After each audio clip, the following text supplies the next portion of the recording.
Hello guys, welcome to biology explain. आज बात करेंगे अलीगढ़ मुस्लिम यूनिवर्सिटी के बारे में। अलीगढ़ मुस्लिम यूनिवर्सिटी के जवाहरलाल नेहरू मेडिकल कॉलेज के बीएससी पैरामेडिकल का 2023 के क्वेश्चन पेपर को हम डिस्कस करेंगे।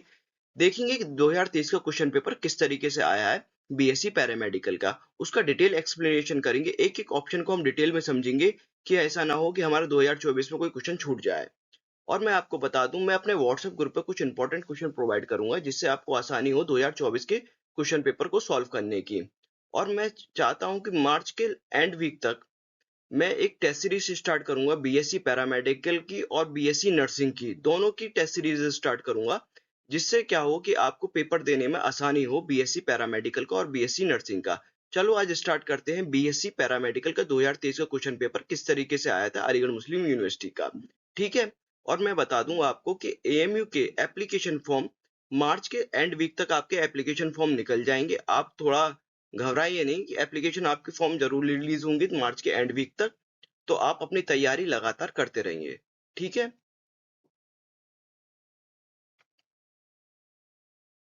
Question number 87. The Mendel proposed that something was being stably passed down unchanged from parents to offspring through gametes over successive generation. He called these things as.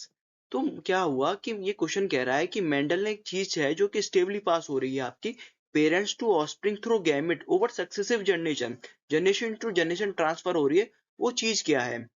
तो अगर देखा जाए तो वो चीज है हमारी फैक्टर्स।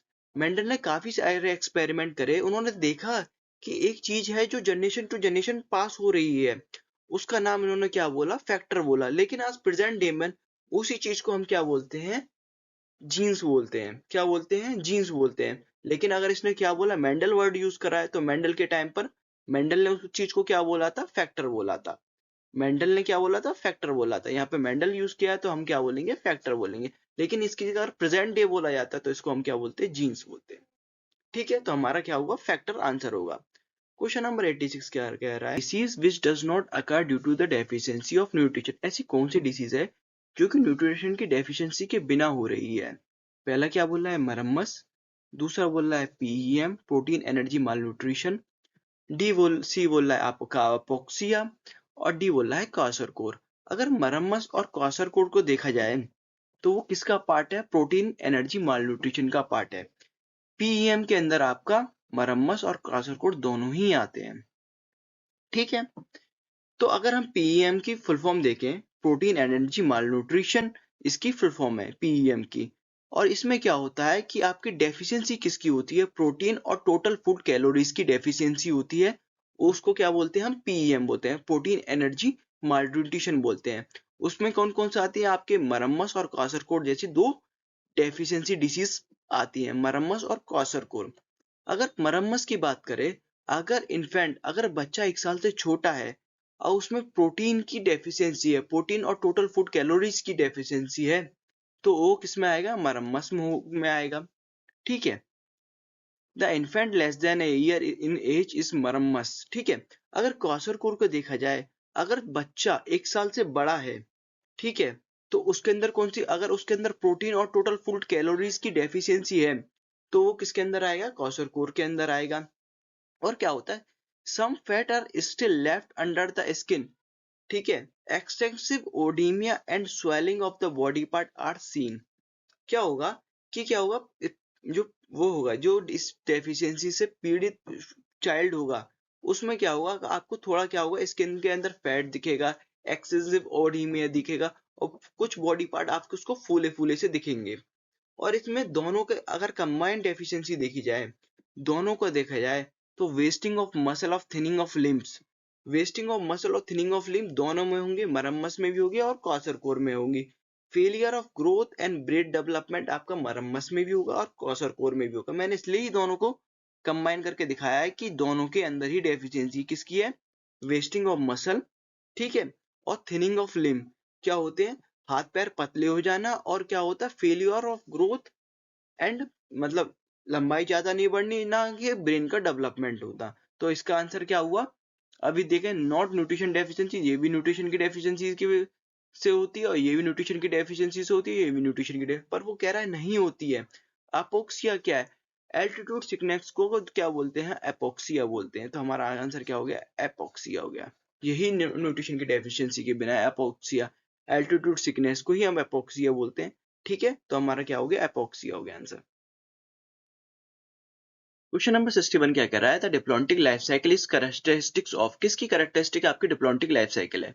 एक हमें दे रखा है लैम्ब्रिया, दूसरा दे रखा है एंजियोस्पर्म, सी दे रहा है टेट्रोफाइट, बी वाला ऑप्शन क्या दे रखा है, ब्रायोफाइट, टेट्रोफाइट, जिम्नोस्पर्म, सी वाला ऑप्शन क्या बोला है, ब्रायोफाइट, एल्गी, एंजियोस्पर्म, डी दे रखा है फिकस, जिम्नोस्पर्म और एंजियोस्पर्म दे रखा है। हमें अगर डिप्लॉन्टिक लाइफ साइकिल को पता करना है तो हमें पता होनी चाहिए कि डिप्लॉन्टिक लाइफ साइकिल होती कैसे है।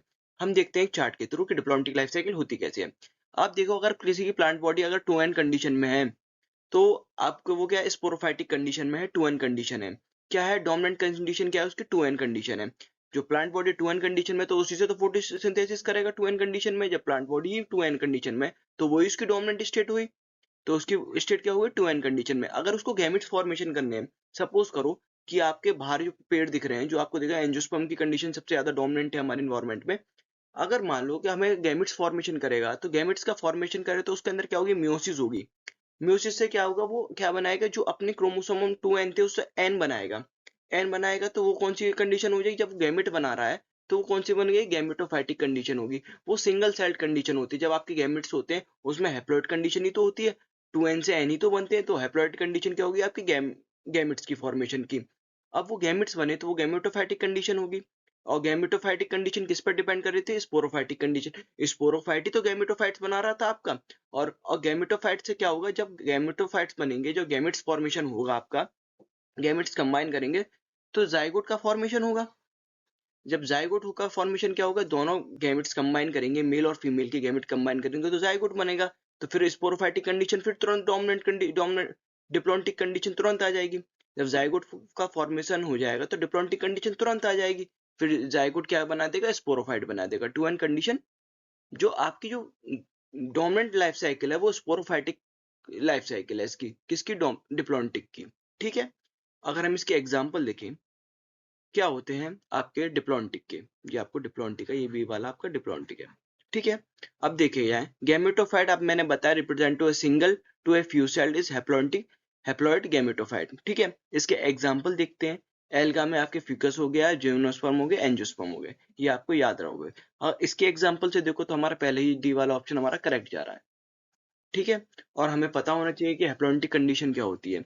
सीधी सीधी बोल रहा है हैप्लॉन्टिक कंडीशन, तो क्रोमोसोम नंबर हाफ हो गए, तो और क्या हो गए, डोमिनेंट बोला। हैप्लॉन्टिक कंडीशन क्या होगी, डोमिनेंट होगी। जो आपको प्लांट बॉडी दिख रही है, जो प्लांट बॉडी दिख रही है उसमें क्रोमोसोम नंबर हाफ हुए और वो डोमिनेंट है, तो सीधी बात है, यहाँ पे जो गैमेट बनाएगा गैमेटोफाइट, जिसके पास एन है, जो प्लांट बॉडी एन है, अब वो गैमेटोजेनेसिस से गैमेट बनाएगा, तो गैमेट बनेंगे उससे सिनगैमी होगी।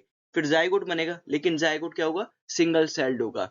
जैसे ही जाइगोट बनेगा तुरंत मियोसिस क्या हो जाएगी, मियोसिस हो जाएगी। तुरंत मियोसिस का मतलब होता है रिडक्शन डिवीजन, तुरंत रिडक्शन होगा उसके अंदर। रिडक्शन होते ही तुरंत क्या होगा, स्पोर का फॉर्मेशन हो जाएगा। स्पोर का फॉर्मेशन, स्पोर के अंदर क्या होते हैं, क्रोमोसोम नंबर हाफ होते हैं, और स्पोर क्या होता है, एन नंबर होता है। तो वो स्पोर क्या करेगा, तुरंत ही गैमेटोफाइट को फॉर्मेशन कर देगा। तो क्या होगी, ये अपनी हैप्लॉन्टिक लाइफ साइकिल होगी। अगर हैप्लॉन्टिक लाइफ साइकिल का अगर देखे जाए तो sporophytic generation is represented by single cell, single zygote, single cell zygote. आपको ये सिंगल सेल दिख रहा है, तुरंत मियोसिस हो रही है, तुरंत स्पोर का फॉर्मेशन कर रहा है, उसी से तुरंत गैमेटोफाइटिक कंडीशन आ रही है। तो डोमिनेंट कौन सी होगी, हैप्लॉन्टिक कंडीशन इसमें डोमिनेंट हो गई। अगर देखा जाए meiosis in the zygote result in the formation of haploid spore. ठीक है, हैप्लॉइड स्पोर बनने हैं। Haploid spore divide meiotically and the gametophyte. ठीक है, इसका एग्जांपल देखें, वॉलवॉक्स हो गया, स्पायरोगैरा हो गया, चलिडोमोनास हो गया। ठीक है, अब देखते हैं हैप्लॉइड डिप्लॉन्टिक कंडीशन क्या होती है। दोनों ही कंडीशन है, दोनों ही कंडीशन आपके अपने आप में डोमिनेंट है, देखे जाए तो हैप्लॉन्टिक डिप्लॉन्टिक। अब इसमें 2n भी मिलेगा प्लांट बॉडी में और n भी मिलेगा। ठीक है, इसका एग्जाम्पल हो गया आपके ब्रायोफाइट हो गए और टेरिडोफाइट हो गए। ठीक है, अगला क्वेश्चन देखते हैं, क्वेश्चन नंबर 64। हमें आंसर पता पड़ गया, जिम्नोस्पर्म एंजियोस्पर्म। ठीक है, ये याद रखना आपको, ये क्वेश्चन पूछा जा सकता है, रिपीट हो सकता है, इससे इन एग्जाम्पलों से आ जाए अगली बार, इनसे आ जाए, पर इन एग्जाम्पल से बाहर नहीं जाएगा। जो मैंने एग्जाम्पल डाले हैं इसमें, इससे बाहर नहीं जाएगा, आएगा, इससे थोड़ा हेर फेर कर देंगे पर आएगा ही इसी। क्वेश्चन नंबर 64 देखते हैं, the arrangement of the nuclei in the typical angiosperm embryo sac at the maturity। आपके जब जो एंजियोस्पर्म जो एम्ब्रियो सैक होता है, जब मैच्योरिटी में उसमें कितने न्यूक्लियस होते हैं, उसका अरेंजमेंट क्या होता है, हमें वो देखना है। अगर हम मैच्योर एम्ब्रियो सैक को देखें तो किस तरह का होता है, मैं आपको दिखाता हूँ किस तरह का होता है मैच्योर एम्ब्रियो सैक। आपको दिख रहा है, ये यहाँ पे 3 सेल दिख रहे हैं, वो कहते हैं एंटीपोडल सेल। 3 एंटीपोडल सेल दिख रहे हैं, वो चलेजा एंड को क्या बोलते हैं, बेसल बेसल एंड भी बोलते हैं चलेजा एंड को, मतलब बेस ऑफ ओव्यूल भी बोलते हैं चलेजा एंड को, ठीक है। अब बीच में दिख रहे हैं 2 पोलर न्यूक्लियाई दिख रही हैं आपको, और यहाँ पे 2 सिनर्जिड्स दिख रहे हैं और एक एग सेल दिख रहा है।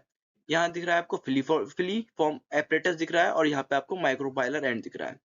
ये आपका क्या है, माइक्रोपाइलर एंड हो गया, ठीक है। ठीक है, तो हमारी कंडीशन कितनी दिख रही है, 3 आपको ये दिख रहे हैं, 2 ये दिख रहे हैं, फिर 3 ये दिख रहे हैं, ठीक है। तो हमारा आंसर क्या होगा, 3 2 3। 2 पोलर न्यूक्लियाई भी तो हैं, हमें न्यूक्लियाई तो पूछी है, इसे अरेंजमेंट ऑफ न्यूक्लियाई तो पूछा है इसने, हमने क्या अरेंजमेंट कैसे है न्यूक्लियाई का। एंटीपोडल में 3 है जो कि सेलेजल एंड पर है, और पोलर न्यूक्लियाई आपके बीच में है। अब पोलर न्यूक्लियाई का क्या होता है, जब अब एक और मैं बता दूं, जब आपका मेल गैमेट, 2 मेल्स गैमेट होते हैं, एक मेल गैमेट आपसे पोलर न्यूक्लियाई से कंबाइन करता है, और ये एक करता है आपके एग सेल से, एक ये आपके एग सेल से, इसको मिटा देता हूँ, एक करता है आपसे एग सेल से, एक पोलर न्यूक्लियाई से करता है, एक एक्सेल से कंबाइन करता है। जब एक्सेल से कंबाइन आपके पोलर न्यूक्लियाई से कंबाइन करता है आपका मेल गैमेट, तो क्या हो गया, ये ट्रिपल फ्यूजन हो जाता है। ट्रिपल फ्यूजन, 3 न्यूक्लियाइस मिल रहा है तो ट्रिपल फ्यूजन हो गया आपका, 3 न्यूक्लियाइस मिल रही है। और एक जब एक्स से मिल के मेल गैमेट कंबाइन हो तो उसको क्या बोलते हैं, सिनगैमी हो रही है। और दोनों को मिला के क्या बोलते हैं हम, क्या बोलते हैं आपको, अपने डबल फर्टिलाइजेशन बोलते हैं। एक इससे कंबाइन करा है, 3 एंड और ट्रिपल फ्यूजन हो गया, और एक इससे कंबाइन करा है तो ये सिनगैमी हो गई, और दोनों को मिला के क्या बोलते हैं हम, डबल फर्टिलाइजेशन। तो हम इससे ये भी समझे, तो हमारा कितना होगा, 3 2 3। 3 हमारी एंटीपोडल, 2 हमारी क्या होगी आपकी पोलर न्यूक्लियाई, और एक एक्सेल हो गया, और 2 हमारी सिनर्जिड होगी, ठीक है। हमारा आंसर ये हो गया। अब नेक्स्ट क्वेश्चन देखते हैं। क्वेश्चन नंबर 63 क्या कह रहा है, the removal of anther from A bisexual flower is called. अगर हम एंथर को रिमूव कर दें बाइसेक्सुअल फ्लावर को, तो उसको हम क्या बोलेंगे। बाइसेक्सुअल फ्लावर का मतलब यहाँ पे होगा स्टेमिन और स्टिग्मा दोनों प्रेजेंट है फ्लावर के अंदर, तो इसलिए हम उसे बाइसेक्सुअल बोलते हैं। अगर हम एंथर को रिमूव कर दें किससे, बाइसेक्सुअल फ्लावर से, तो क्या होगा, उसको हम क्या बोलेंगे, हम उसको एमेस्कुलेशन बोलेंगे। एमेस्कुलेशन में क्या होता है कि एंथर को मैच्योर होने से पहले, अगर एंथर मैच्योर होगा तो वो पोलन स्प्लिट करेगा, जो उसके फ्लावर में स्टिग्मा है उसको फर्टिलाइज करेगा, ओव्यूल को फर्टिलाइज करेगा, जिससे क्या होगा, ऑटोगेमी होगी। तो उसी को ऑटोगेमी को प्रिवेंट करने के लिए हम क्या करते हैं, कि हम क्या करते हैं, उसके एंथर को कट कर देते हैं मैच्योर होने से पहले। तो हम दिखाता हूं मैं आपको। The removal of anther from bisexual flower before the dehiscence of the anther is called emasculation. ठीक है, the ensure that transfer of the desired pollen to the stigma and autogamy is prevent. autogamy prevent करने के लिए, और हम जो चाहे pollen हम जब तक ढके रखते हैं उसको हम स्टिग्मा को जब तक ढके रखते हैं, तो जब तक हम डिजायर पोलन हम लेना है, जिससे हम अपना डिजायर पोलन को ट्रांसफर ना कर दें। तो कैसा होता है, हम कैसे रिमूव करते हैं एंथर को, मैं वो दिखाता हूँ। देखो ये दिख रहा है, ये हम एंथर को पहले ही रिमूव करते हैं। देखो स्टेमिन को हमने रिमूव कर दिया यहाँ से, देखो, और स्टिग्मा हमारे पास ऐसे ही रहा, ठीक है। तो हमारा क्या हो गया, इमेस्कुलेशन हो गया। क्वेश्चन नंबर 65 क्या कह रहा है हमारा, the basal region of the ovule where funicle is attach is called. जो हमका बेसल रीजन कौन सा होता है, आपका चलेजा रीजन को हम बेसल रीजन बोलते हैं। जिससे आपका फनेकल अटैच है उसको हम क्या बोलेंगे। ऑप्शन दे रखा है माइक्रोपाइल, बी दे रखा है चलेजा, सी दे रखा है इंटेग्यूमेंट, डी देख रहा है न्यूक्लियस। अगर बेसल रीजन को हमें पता करें, हमें बेसल रीजन कौन सा हमारा है, चलेजा एंड को हम बेसल रीजन बोलते हैं। जिससे आपका फनेकल अटैच है उसको हम क्या बोलेंगे। हाँ देखते हैं डायग्राम। देखिए देखिए ये आपका फनिकल है, और इससे क्या है, आपका ये बेसल रीजन से आपके यूं करके ये अटैच है, ठीक है। तो आप क्या होता है, जो आपकी ओवरी होती है उसके अंदर ओव्यूल होते हैं। ओव्यूल्स क्या होता है, ओव्यूल अटैच होते हैं फनेकल के थ्रू आपके प्लेजेंटा, यहाँ पे आपका ये प्लेजेंटा होता है, इसके ऊपर आपके फनेकल अटैच है प्लेजेंटा से। और जो आपका फनेकल अटैच है वो हाइलम से अटैच होता है, लेकिन हमें ऑप्शन में हाइलम दे नहीं रखा। अगर इसमें हाइलम दे रहा होगा तो हमें सबसे पहले हाइलम पे टिक करना होता। अगर हमें हाइलम दे रखा होता, हमें सबसे पहले हाइलम पे टिक करना होता, क्योंकि जो आपका ओव्यूल का और फनिकल का अटैचमेंट है वो कौन सा है आपका हाइलम है, दिखाता हूँ मैं आपको। The hilum is the point where attachment of the funicle with the chalazal end. जो हाइलम क्या है, जो आपका चलेजल एंड है और आपका फनेकल को अटैचमेंट को आपको क्या बोलते हैं, हाइलम बोलते हैं। अब हाइलम तो दे नहीं रखा, तो हम क्या क्या लगाएंगे, देखिए आपको दे रखा है आउटर इंटेगुमेंट और इनर इंटेगुमेंट। आउटर इंटेगुमेंट सबसे बाहर है ओव्यूल के, तो किससे अटैच होगा, आपका फनेकल आउटर इंटेगुमेंट से अटैच होगा। हम तो पॉइंट को ही तो उसको बोलते हैं, आप फनेकल और उसके चलेजल एंड के एक पॉइंट को अटैचमेंट को ही तो हाइलम बोल रहे हैं, लेकिन मेन रीजन तो आपका किसे आउटर इंटेगुमेंट से अटैच है। ठीक है, तो हमारा क्या होगा, इंटेगुमेंट आंसर आएगा। इसने दे नहीं रखा इनर इंटेगुमेंट आउटर इंटेगुमेंट। अगर हमें दे रखा होता ऑप्शन के अंदर कि आउटर इंटेगुमेंट और इनर इंटेगुमेंट, तो हमें आंसर में क्या लगाना पड़ता, आउटर इंटेगुमेंट दे रखा होता। अगर आउटर इंटेगुमेंट की जगह अगर हाइलम दे रखा होता तो हमें क्या लगाना पड़ता, हाइलम लगाना पड़ता। सबसे पहले हमें ये लगाते ऑप्शन में, अगर उसके बाद ये होता तो आउटर इंटेगुमेंट लगाते। ठीक है, आउटर इंटेगुमेंट लगाते। ठीक है, तो हमारा आंसर क्या हो गया, इंटेगुमेंट आंसर हो गया। ठीक है, तो अगला क्वेश्चन देखते हैं। आप ये सब समझ ही गए हैं। ठीक है, इससे रिलेटेड कोई भी क्वेश्चन अगर थोड़ा बहुत भी चेंज होगा ना, तो वो इसके अंदर आ ही जाएगा, इससे बाहर कहीं नहीं जाएगा, इसी के अंदर आएगा। अगर थोड़ा भी एग्जाम ना थोड़ा बहुत भी चेंजेस करेगा, तो इसके अंदर आपके सारे क्वेश्चन आ ही जाएंगे। क्वेश्चन नंबर 66 क्या कह रहा था, a essential element required for by the grasses equisetum paddy और डायटम्स। तो क्या आंसर आएगा इसका, कैल्शियम आंसर होगा। ठीक है, नेक्स्ट क्वेश्चन देखते हैं। क्वेश्चन नंबर 67 क्या कह रहा है, which of the plant hormone are synthesized through the terpenoid pathway. ऐसा कौन सा प्लांट हार्मोन है जो कि आपके टर्पेनॉइड पाथवे के थ्रू सिंथेसाइज हो रहा है। अगर हम देखें तो टर्पेनॉइड पाथवे के थ्रू कौन सा प्लांट हार्मोन सिंथेसाइज होता है, आपका जिब्रेलिन। जिब्रेलिन क्या करता है, आपके जर्मिनेशन में हेल्प करता है सीडलिंग के, बर्ड्स के लीव्स में। सबसे पहले जब आपका जिब्रेलिन बनता है तो वो टर्पेनॉइड पाथवे के थ्रू बनता है। वो कहाँ पे बनता है, आपके प्लास्टिड से शुरुआत होती है आपकी, कहाँ पे, it is the form the in the plastid by the terpenoid pathway. टर्पेनॉइड pathway के थ्रू आपके प्लास्टिड में आपके सिंथेसाइजेशन स्टार्ट होता है। जब वो मैच्योरिटी की तरफ बढ़ता है, आपका जिब्रेलिन का फॉर्मेशन मैच्योरिटी की तरफ बढ़ता है, तो आपका ट्रांसफर हो जाता है किसमें, एंडोप्लाज्मिक रेटिकुलम और साइटोसोल में, until they attain their mature activity form। ठीक है, ये और जिब्रेलिन काफी तरह के होते हैं, मैं काफी तरह के जिब्रेलिन होते हैं। जिब्रेलिन GA1 होता है, GA2 होता है, जिब्रेलिन GA3 होता है। GA3 फर्स्ट जिब्रेलिन था जो आपका फाइंड आउट हुआ। सबसे पहला जिब्रेलिन कौन था, GA3 था।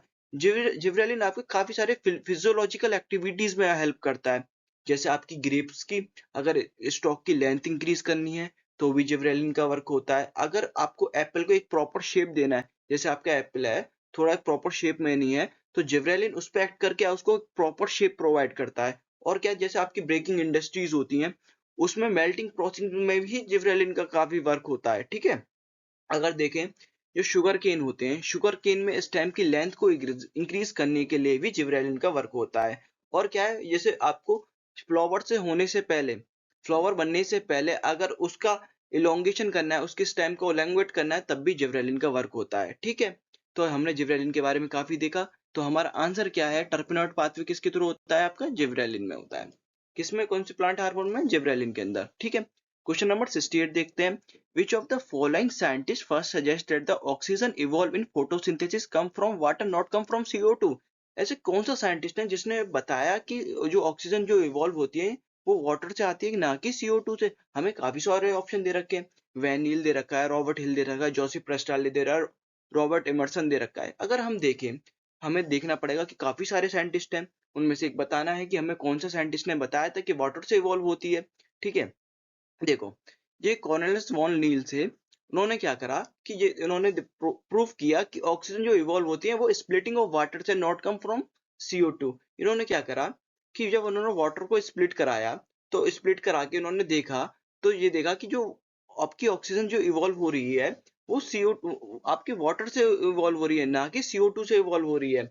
और इन्होंने सेम एक्सपेरिमेंट आपके एक पर्पल और ग्रीन सल्फर बैक्टीरिया पे किया, तो उन्होंने देखा कि जो आपका H2S था, जो H2S था उसको स्प्लिट करने के बाद सल्फर रिलीज हो रही थी। तो उन्होंने देखा जब वाटर रिलीज हो, ऑक्सीजन रिलीज हो रहा है H2O से, तो मेन कंटेंट तो कौन हुआ, ऑक्सीजन रिलीज करने का H2O हुआ ना। तो हमारा आंसर क्या हुआ, कौन वॉन नील्स हो गया इसका आंसर। और भी साइंटिस्टों के बारे में अगर हम पता करें, तो हमें जोसेफ प्रिस्टाले के बारे में देखें तो उन्होंने क्या किया, डिस्कवरी ऑफ ऑक्सीजन इन 174 में 174 में डिस्कवरी ऑफ ऑक्सीजन किया।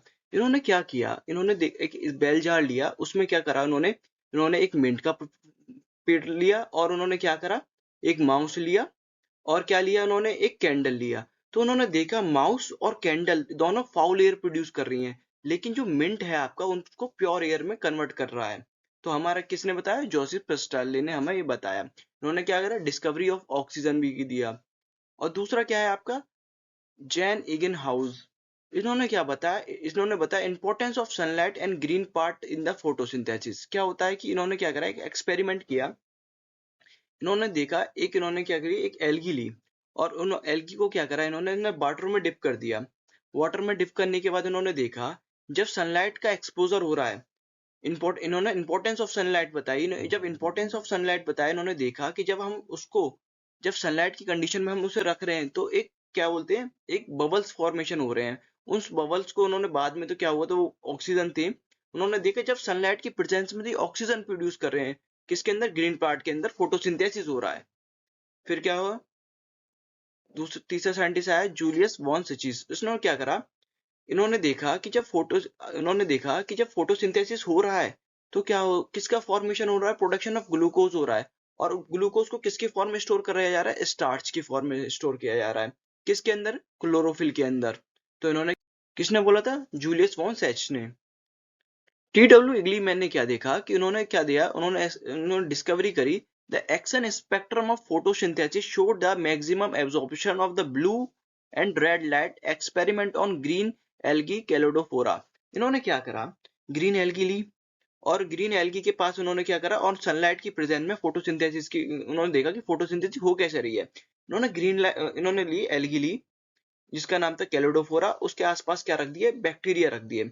अब क्या हुआ, जो कैलोडोफोरा है, जब ग्रीन एल्गी है, ऑक्सीजन प्रोड्यूस करेगी तो, और उन्होंने देखा और लाइट का स्पेक्ट्रम को चेंज करते गए, कभी ब्लू लाइट डाली, कभी रेड लाइट डाली। उन्होंने देखा मतलब फोटोसिंथेटिक स्पेक्ट्रम, उन्होंने स्पेक्ट्रम चेंज करते गए, देखा कि किसमें ऑक्सीजन ज्यादा इवॉल्व हो रही है।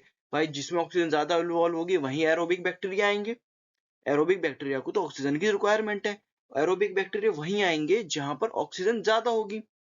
ठीक है, उन्होंने क्या करा, एक्शन स्पेक्ट्रम डाला और देखा कि कहां पर ऑक्सीजन ज्यादा रिलीज हो रही है। कैलिडोफोरा जो आपकी एल्गी वो तो ऑक्सीजन रिलीज करेगी, और ऑक्सीजन रिलीज करेगी तो वहीं एरोबिक बैक्टीरिया ज्यादा होंगे।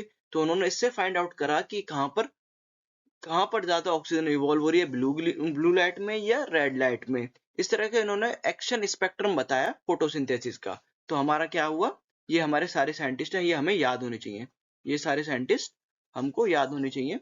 ठीक है, ये। और नेक्स्ट क्वेश्चन क्या कह रहा है, the sodium is known to be an essential element for. हमारा सोडियम जो है वो इसेंशियल एलिमेंट किसके लिए है, हाइड्रोफाइट्स के लिए है। ये आपको याद रखना पड़ेगा। ठीक है, नेक्स्ट क्वेश्चन देखते हैं। क्वेश्चन नंबर 70 क्या कह रहा है, which cell structure is mainly responsible for water ion pigment storage, support cell by turgor pressure and cell enlargement. तो क्या है आंसर हमारा, सेंटर वैक्यूल। सेंटर वैक्यूल क्या करता है, आपके सेल के पीएच को मेंटेन करता है। जो आपके फ्रूट्स होते हैं और वेजिटेबल होते हैं उनके अंदर कलर प्रोवाइड करने का है काम भी सेंटर वैक्यूल्स का ही होता है। वैक्यूल क्या करता है, आपके वेस्ट मटेरियल को स्टोर करता है और पीएच को बैलेंस करता है। ठीक है, तो हम देखते हैं। और जो आपके सेल को इलार्जमेंट में हेल्प करता है वो भी सेंटर वैक्यूल का ही काम करता है, सेल को इलार्जमेंट करने का। और जो सेल का टर्जर प्रेशर को भी मेंटेन करने का भी काम आपके सेंटर वैक्यूल का ही होता है। तो देखते हैं। Central vacuole is a storage organelles in plant. They contain anthocyanins which provide red and blue color to fruit and flower. ठीक है, तो हमारा आंसर क्या हो गया, सेंट्रल वैक्यूल हो गया। क्वेश्चन नंबर 71 क्या कह रहा है, द ऑर्गेनेल विदाउट मेम्ब्रेन। ये ऑप्शन दे रहा है क्लोरोप्लास्ट, माइटोकॉन्ड्रिया, राइबोसोम और लाइसोसोम।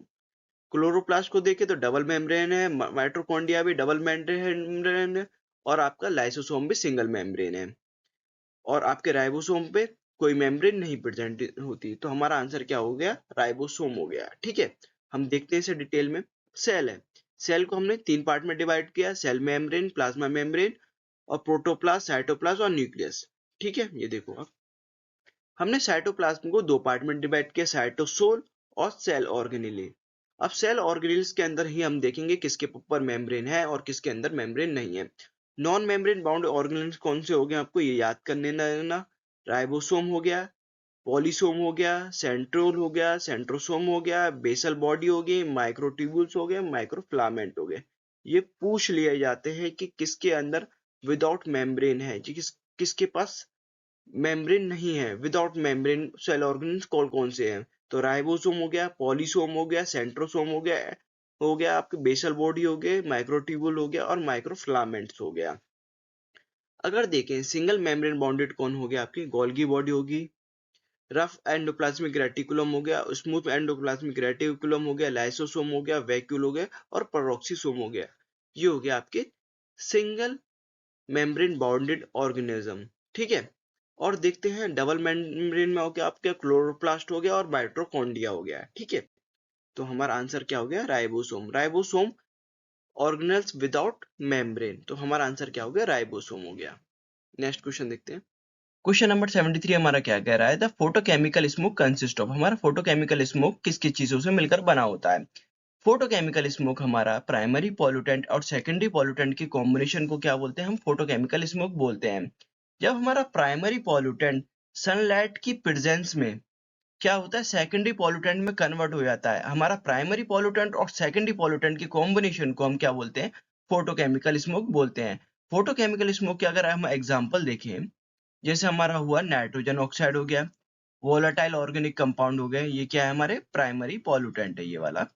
ओजोन और पेरोक्सी एसिटाइल नाइट्रेट हमारा क्या है, सेकेंडरी पॉल्यूटेंट है। ठीक है, a photochemical smoke is formed when the oxide of nitrogen and volatile organic compound react in the presence of sunlight to produce secondary pollutant which combine with existing pollutant to form smoke। हमारे primary और secondary pollutant के combination को हम क्या बोला, photochemical smoke बोला हमने। ठीक है, और क्या है, मैं एक एग्जांपल देखते हैं इसका। ऐसे जैसे हमारा ये शिप हो गया, कार हुआ, प्लांट हुए और फैक्ट्रीज हुई और वोल्केनोज इरप्शन हुआ, इससे क्या हुआ, हमारा प्राइमरी पॉल्यूटेंट प्रोड्यूस हुए। ये सारे क्या है, हमारे प्राइमरी पॉल्यूटेंट है।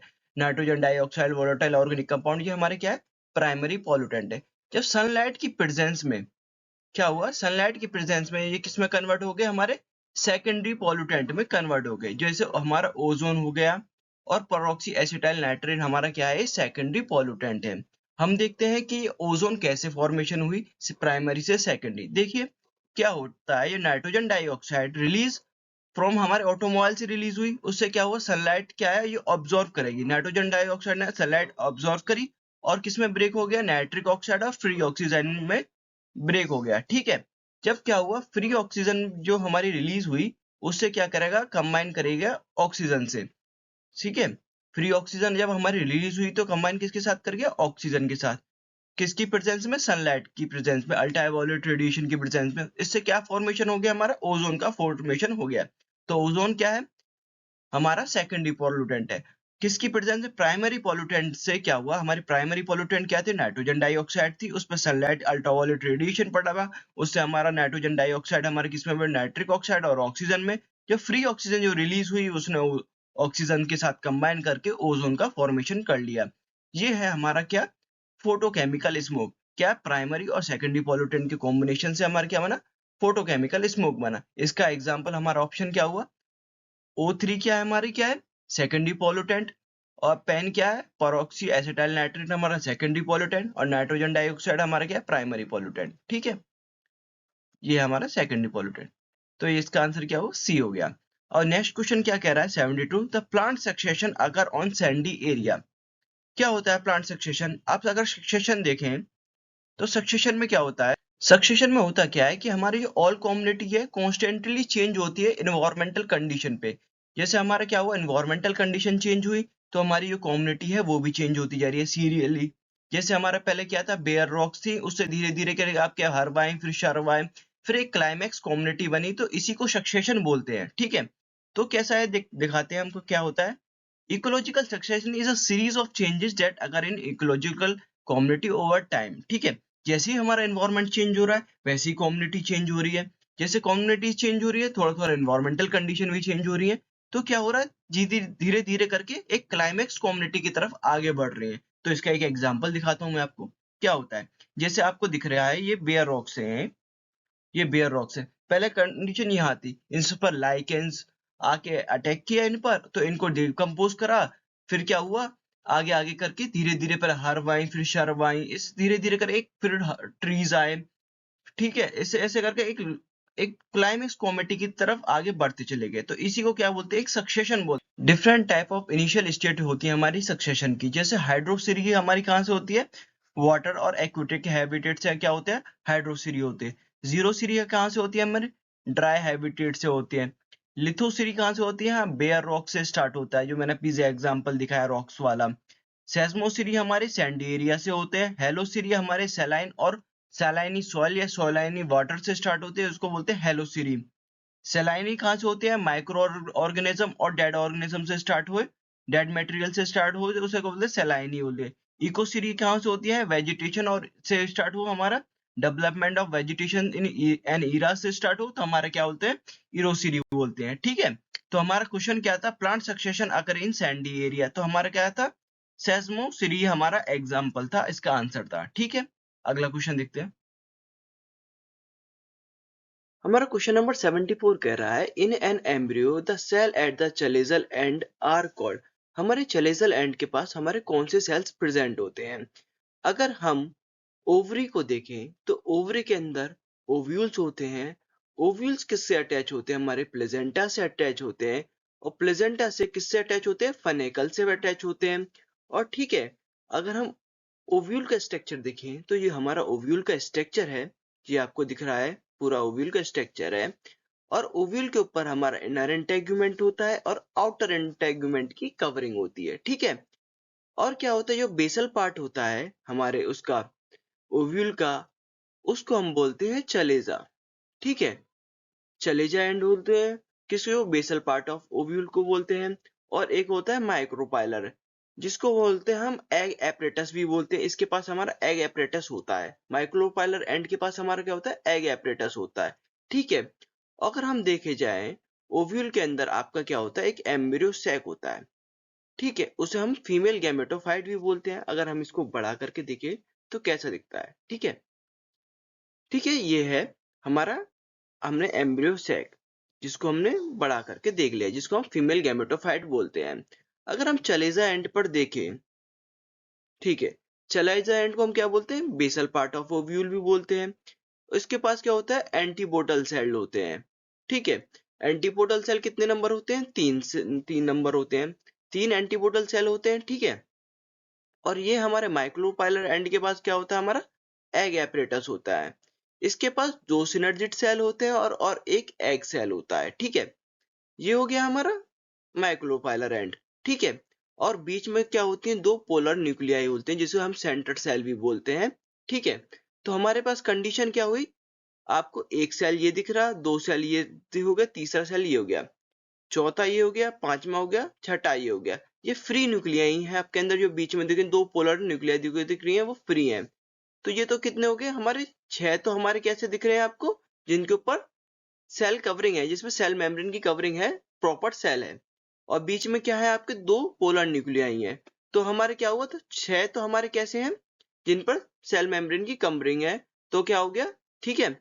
और बीच में जो दो पोलर न्यूक्लियाई हैं, उसको किसने कवर कर रहा है, एक सेंट्रल सेल ने कवर कर रखा है। तो हमारे क्या कंडीशन होगी, 7 सेल्ड और 8 न्यूक्लियाई हो गई हमारी, 7 सेल और 8 न्यूक्लियाई होगी। ठीक है, कैसे, 7 सेल कैसे हो गए, 1 2 3 4 5 6 और एक ये बड़ा वाला। तो ये कितने हो गए, 7 सेल और 8 न्यूक्लियाई की कंडीशन हो गई। तो इसने पूछा था हमारे चलेजल एंड पर क्या होता है, तो हमारे क्या होते हैं, एंटीपोडल सेल होते हैं। तो अगर ये चलेजल एंड की जगह बेसल पार्ट ऑफ ओव्यूल भी बोलता तो अभी हमारे पे कौन से सेल प्रेजेंट होते हैं, एंटीपोडल सेल प्रेजेंट होते हैं। तो हमारा क्या हो गया, आंसर ए ठीक हो। अगर हम नेक्स्ट क्वेश्चन देखें, द मेल 75 वाला क्वेश्चन देखते हैं। The male sex organ of Chara is called. Male sex organ को हम कारा को क्या बोलते हैं, हमारा कारा क्या है, क्लोरोफाइएसी है, जो कि आपका ग्रीन एल्गी में आता है, जिसके इसके अंदर क्लोरोफिल ए और बी होते हैं। कारा क्या है, आपका मोनोशियस है, जिसमें मेल और फीमेल पार्ट प्रेजेंट होता है, जिसको हम क्या बोलते हैं, मोनोशियस बोलते हैं। उसके मेल पार्ट को हम क्या बोलते हैं, हम एंथ्रीडियम बोलते हैं। ठीक है, ये आपको दिख रहा होगा, ये आपका मेल पार्ट है जिसको एंथीडियम बोलते हैं, और फीमेल पार्ट को हम क्या बोलते हैं, ओगोनियम बोलते हैं। ठीक है, ओगोनियम को हम किसको बोलते हैं, फीमेल पार्ट को बोलते हैं, या न्यूक्यूल्स भी बोलते हैं। ठीक है, या न्यूक्यूल्स या ओगोनियम बोलते हैं फीमेल पार्ट को, और मेल पार्ट को हम क्या बोलते हैं, एंथ्रीडियम। और जिसमें मेल और फीमेल पार्ट दोनों प्रेजेंट हो उसको क्या बोलते हैं, हम मोनोशियस बोलते हैं। तो कारा हमारा क्या है, मोनोशियस है। किसका मेंबर है, क्लोरोफाइएसी का मेंबर है, ग्रीन एल्गी का मेंबर है। इसके अंदर आपको क्लोरोफिल और ए और बी प्रेजेंट होते हैं। ठीक है, तो हमारा मेल सेक्स ऑर्गन ऑफ कारा क्या हो गया, हमारा एंथ्रीडियम हो गया। आंसर ए हमारा ठीक है। अगर हम नेक्स्ट क्वेश्चन देखते हैं। ठीक है, क्वेश्चन नंबर 76 क्या कर रहा है, the cleistogamous flower are found in. जो हमें एग्जांपल दे रखे हैं उसमें से हमारा कैस्ट्रोगेमस फ्लावर कौन सा है। ठीक है, तो हमारे फ्लावर दो टाइप के होते हैं, एक होता है कैस्मोगेमस होता है और एक होता है कैस्ट्रोगेमस होता है। जो हमारा कैस्मोगेमस होता है वो ओपन होते हैं, उसके स्टिग्मा और एंथर एक्सप्लोरर होते हैं। वो फ्लावर खुला हुआ होता है जिससे आपका क्या होता है, सेल पॉलिनेशन या क्रॉस पॉलिनेशन, विंड या अदर एजेंसी के थ्रू आपका क्रॉस पॉलिनेशन हो सके। अगर हमारा पॉलिनेशन हो रहा है तो उसके लिए एजेंसी की रिक्वायरमेंट पड़ेगी हमें पॉलिनेशन के लिए।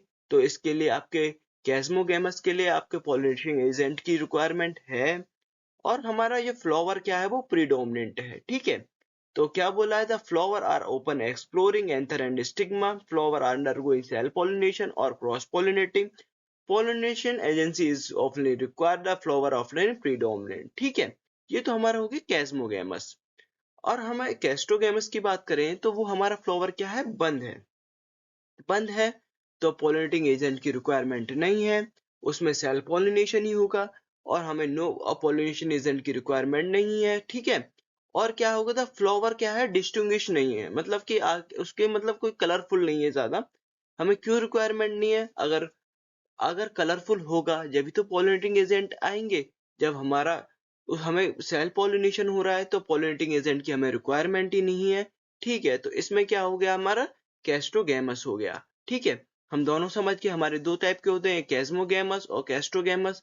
ठीक है, और कैस्ट्रोगेमस और कैस्ट्रोगेमस, कैस्मोगेमस और कैस्ट्रोगेमस दोनों, कुछ प्लांट ऐसे होते हैं जिसमें दोनों टाइप के फ्लावर प्रेजेंट होते हैं। उनके हम मैं एग्जांपल बताऊंगा। कैसे हो गया आपका वॉल्विया हो गया, कॉमन पेंसाइल हो गया आपका, ऑक्साइलस हो गया, कॉमन लिया हो गया। ये एग्जांपल है हमारे आपके जिसमें दोनों टाइप के आपके क्या होते हैं, फ्लावर प्रेजेंट होते हैं, कैस्ट्रोगेमा और क्लेस्ट्रोगेमस। ठीक, दोनों टाइप के आपके क्या होते हैं, फ्लावर प्रेजेंट। तो हमारा इसमें से देखते हैं तो कोवोल्विया नहीं दे रखा, हमें यही एग्जांपल याद करने हैं। ऑक्साइलस नहीं दे रखा, सॉरी कॉमन पेंसिल नहीं, कॉमन लिया हमारा हमारा वो हो गया, इसका आंसर हो गया। हमें तीन एग्जांपल हमें याद करने हैं, एक तो वोल्विया हो गया जिसे हम कॉमन पेंसिल बोलते हैं, एक ऑक्साइलस हो गया और एक कॉमन लिया हो गया। ये तीन एग्जाम्पल हमें याद करने हैं जिसमें दोनों प्रेजेंट होते हैं, कैस्मोगैमस और कैस्ट्रोगैमस दोनों टाइप के फ्लावर प्रेजेंट होते हैं। नेक्स्ट क्वेश्चन क्या कह रहा है, the cell, question number 77, the cell that does not take part in triple fusion is। पहले हमें ट्रिपल फ्यूजन से पहले हमें डबल फ्यूजन का पता होना चाहिए कि डबल फर्टिलाइजेशन हमारा होता क्या है। ठीक है, अगर हम देखें, ये आपका डबल फर्टिलाइजेशन का एग्जांपल है। जब हमारा क्या होता है, जब पोलन ट्यूब्यू होती है, जब हम माइक्रोपाइलर एंड की तरफ से एंटर होती है, तो पोलन ट्यूब के अंदर आपके एक मेल गैमेट, दो मेल गैमेट होते हैं। एक मेल गैमेट आपके एग से जाके फर्टिलाइज होता है जिसको हम सिनगैमी कहते हैं। जब एक मेल गैमेट का एग सेल के साथ फर्टिलाइजेशन होगा तो उसको हम क्या कहते हैं, सिनगैमी कहते हैं। ठीक है, दोनों के मेल गैमेट और क्या होता है, एक एग सेल के न्यूक्लियर दोनों के कंबाइन हुए तो हमने बोला उसे सिनगैमी। जब आपका दिख रहा है यहाँ पे दो पोलर न्यूक्लियाई है, दो पोलर न्यूक्लियाई है अंदर, और दो पोलर न्यूक्लियाई और एक मेल गैमेट कंबाइन होगा तो इसको क्या बोलेंगे हम, ट्रिपल फ्यूजन बोलेंगे। ठीक है, तो क्या हुआ, डबल फर्टिलाइजेशन में हमारे एक तो सिनगैमी होती है और एक होता है triple fusion.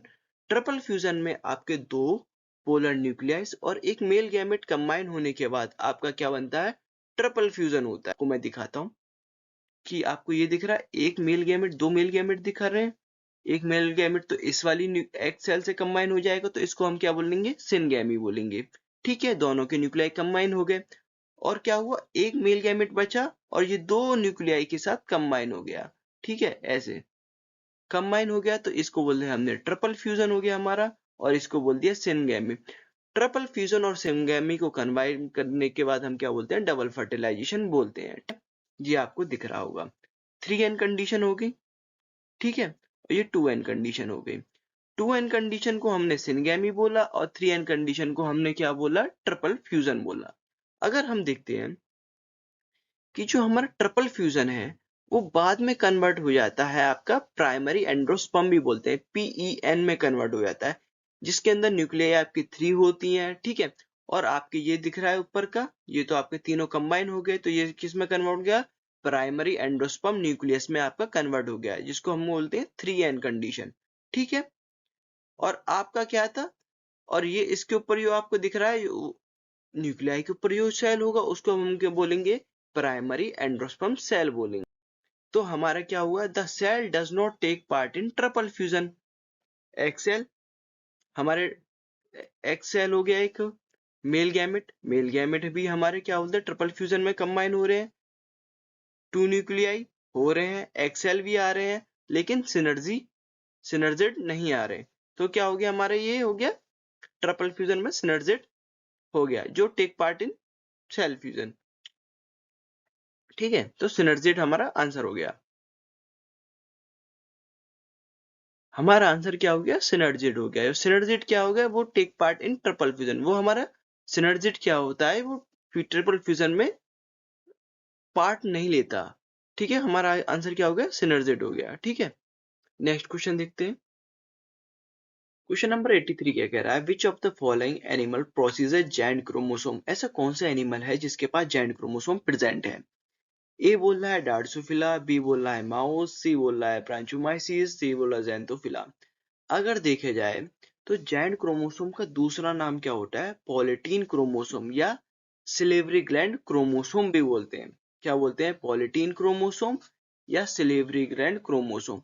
Salivary gland chromosome इसलिए बोलते हैं क्योंकि it is found in the cell of the salivary gland of the Drosophila. कहाँ पे, सिलेवरी ग्लैंड ऑफ डॉर्सिफिला में ये पाया जाता है, प्रेजेंट होता है कहाँ पर, सिलेवरी ग्लैंड ऑफ डॉर्सिफिला। ठीक है, और क्या होता है, chromosome with have many chromatid. इसके क्रोमोसोम के अंदर काफी सारे क्रोमेटिड पाए जाते हैं।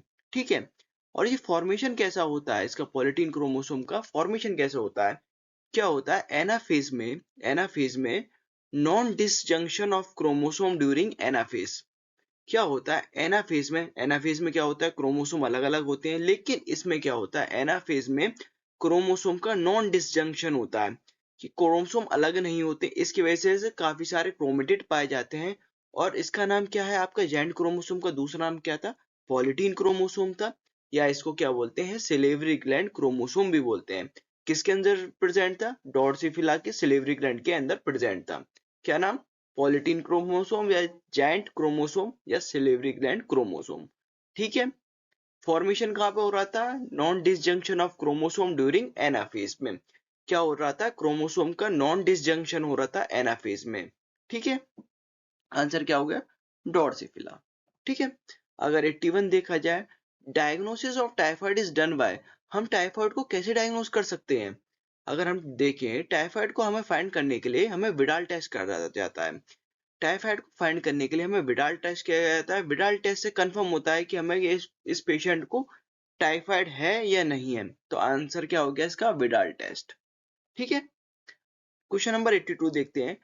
Transcribe mRNA of a segment of DNA with codon GAT, CAT और TATs। अगर हमें देख रखा है, हमें ट्रांसक्राइब करना है, डीएनए का सेगमेंट दे रखा है जिसका कोडोन है GAT, CAT, TAT। उससे हमें क्या पता करना है, एमआरएनए का सेगमेंट पता करना है कि इसका एमआरएनए का सेगमेंट क्या होगा। हमें इसको पता करने के लिए सबसे पहले हमें क्या होना चाहिए, इसको पता होना चाहिए कि हमारा एमआरएनए का फॉर्मेशन कैसा होता है और एमआरएनए का कौन सा कोडोन होगा। ठीक है, तो मैं बताता हूं आपको। हमें ये दिख रखा है, ये डबल स्टैंडर्ड डीएनए दिख रहा है आपको। ठीक है, इसके सीक्वेंस दिख रहे हैं, और यही डबल स्टैंडर्ड डीएनए दिख रहा है आपको, जिसमें ये आपका टेम्पलेट स्टैंड है। ठीक है, टेम्पलेट स्टैंड में आपको दिख रहा होगा, ये कोडोन दिख रहे हैं, और ये आपका कोडिंग स्टैंड है। mRNA का जो फॉर्मेशन होता है वो टेम्पलेट स्टैंड पर होता है, ना कि कोडिंग स्टैंड पर होता है। याद रखिए, mRNA का फॉर्मेशन कहाँ पर हो रहा है, आपके टेम्पलेट स्टैंड पर हो रहा है, ना कि कोडिंग स्टैंड पर। ठीक है, और ध्यान से देखो कि हमको एक चीज याद रखनी है, जिससे हम पता कर सकते हैं कि mRNA का सीक्वेंस क्या होगा। एक ट्रिक है, आए थे चले गए।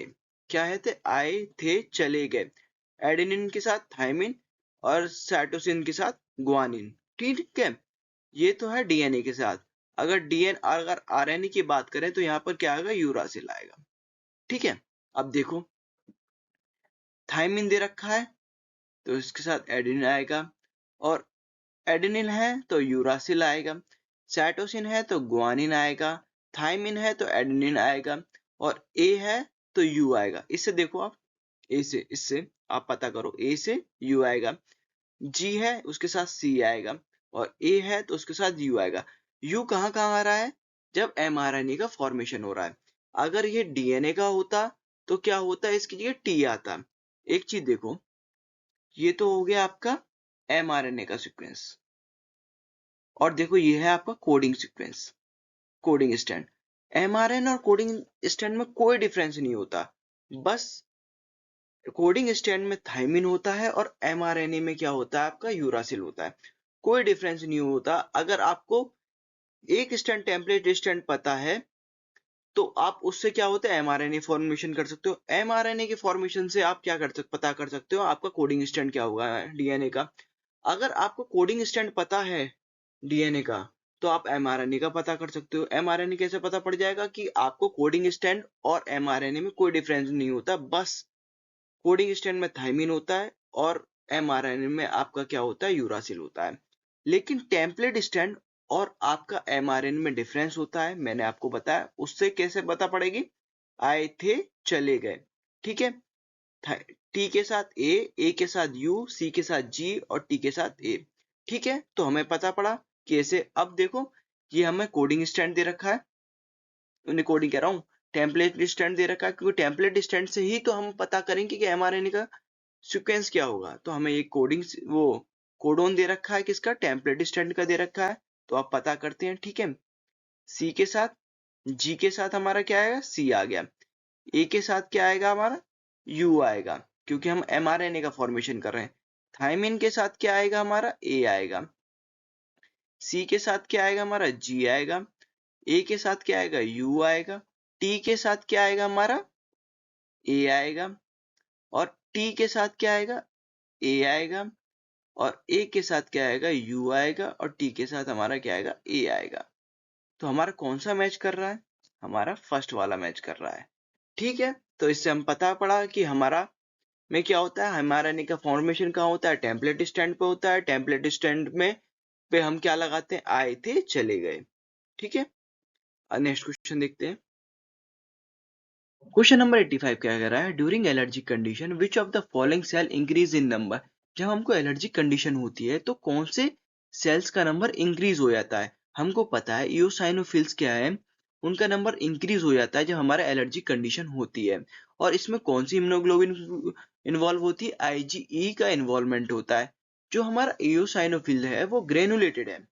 ग्रेनुलेटेड है तो क्या होता है कि जब हमारा इओसाइनोफिल्स फॉरेन एंटीजन के साथ कंबाइन होता है तो जो ग्रेनुलेटेड होता है वो एक एंजाइम रिलीज करता है, हिस्टामिन, जिससे हमें क्या होता है, एलर्जिक रेस्पॉन्स प्रोड्यूस होते हैं।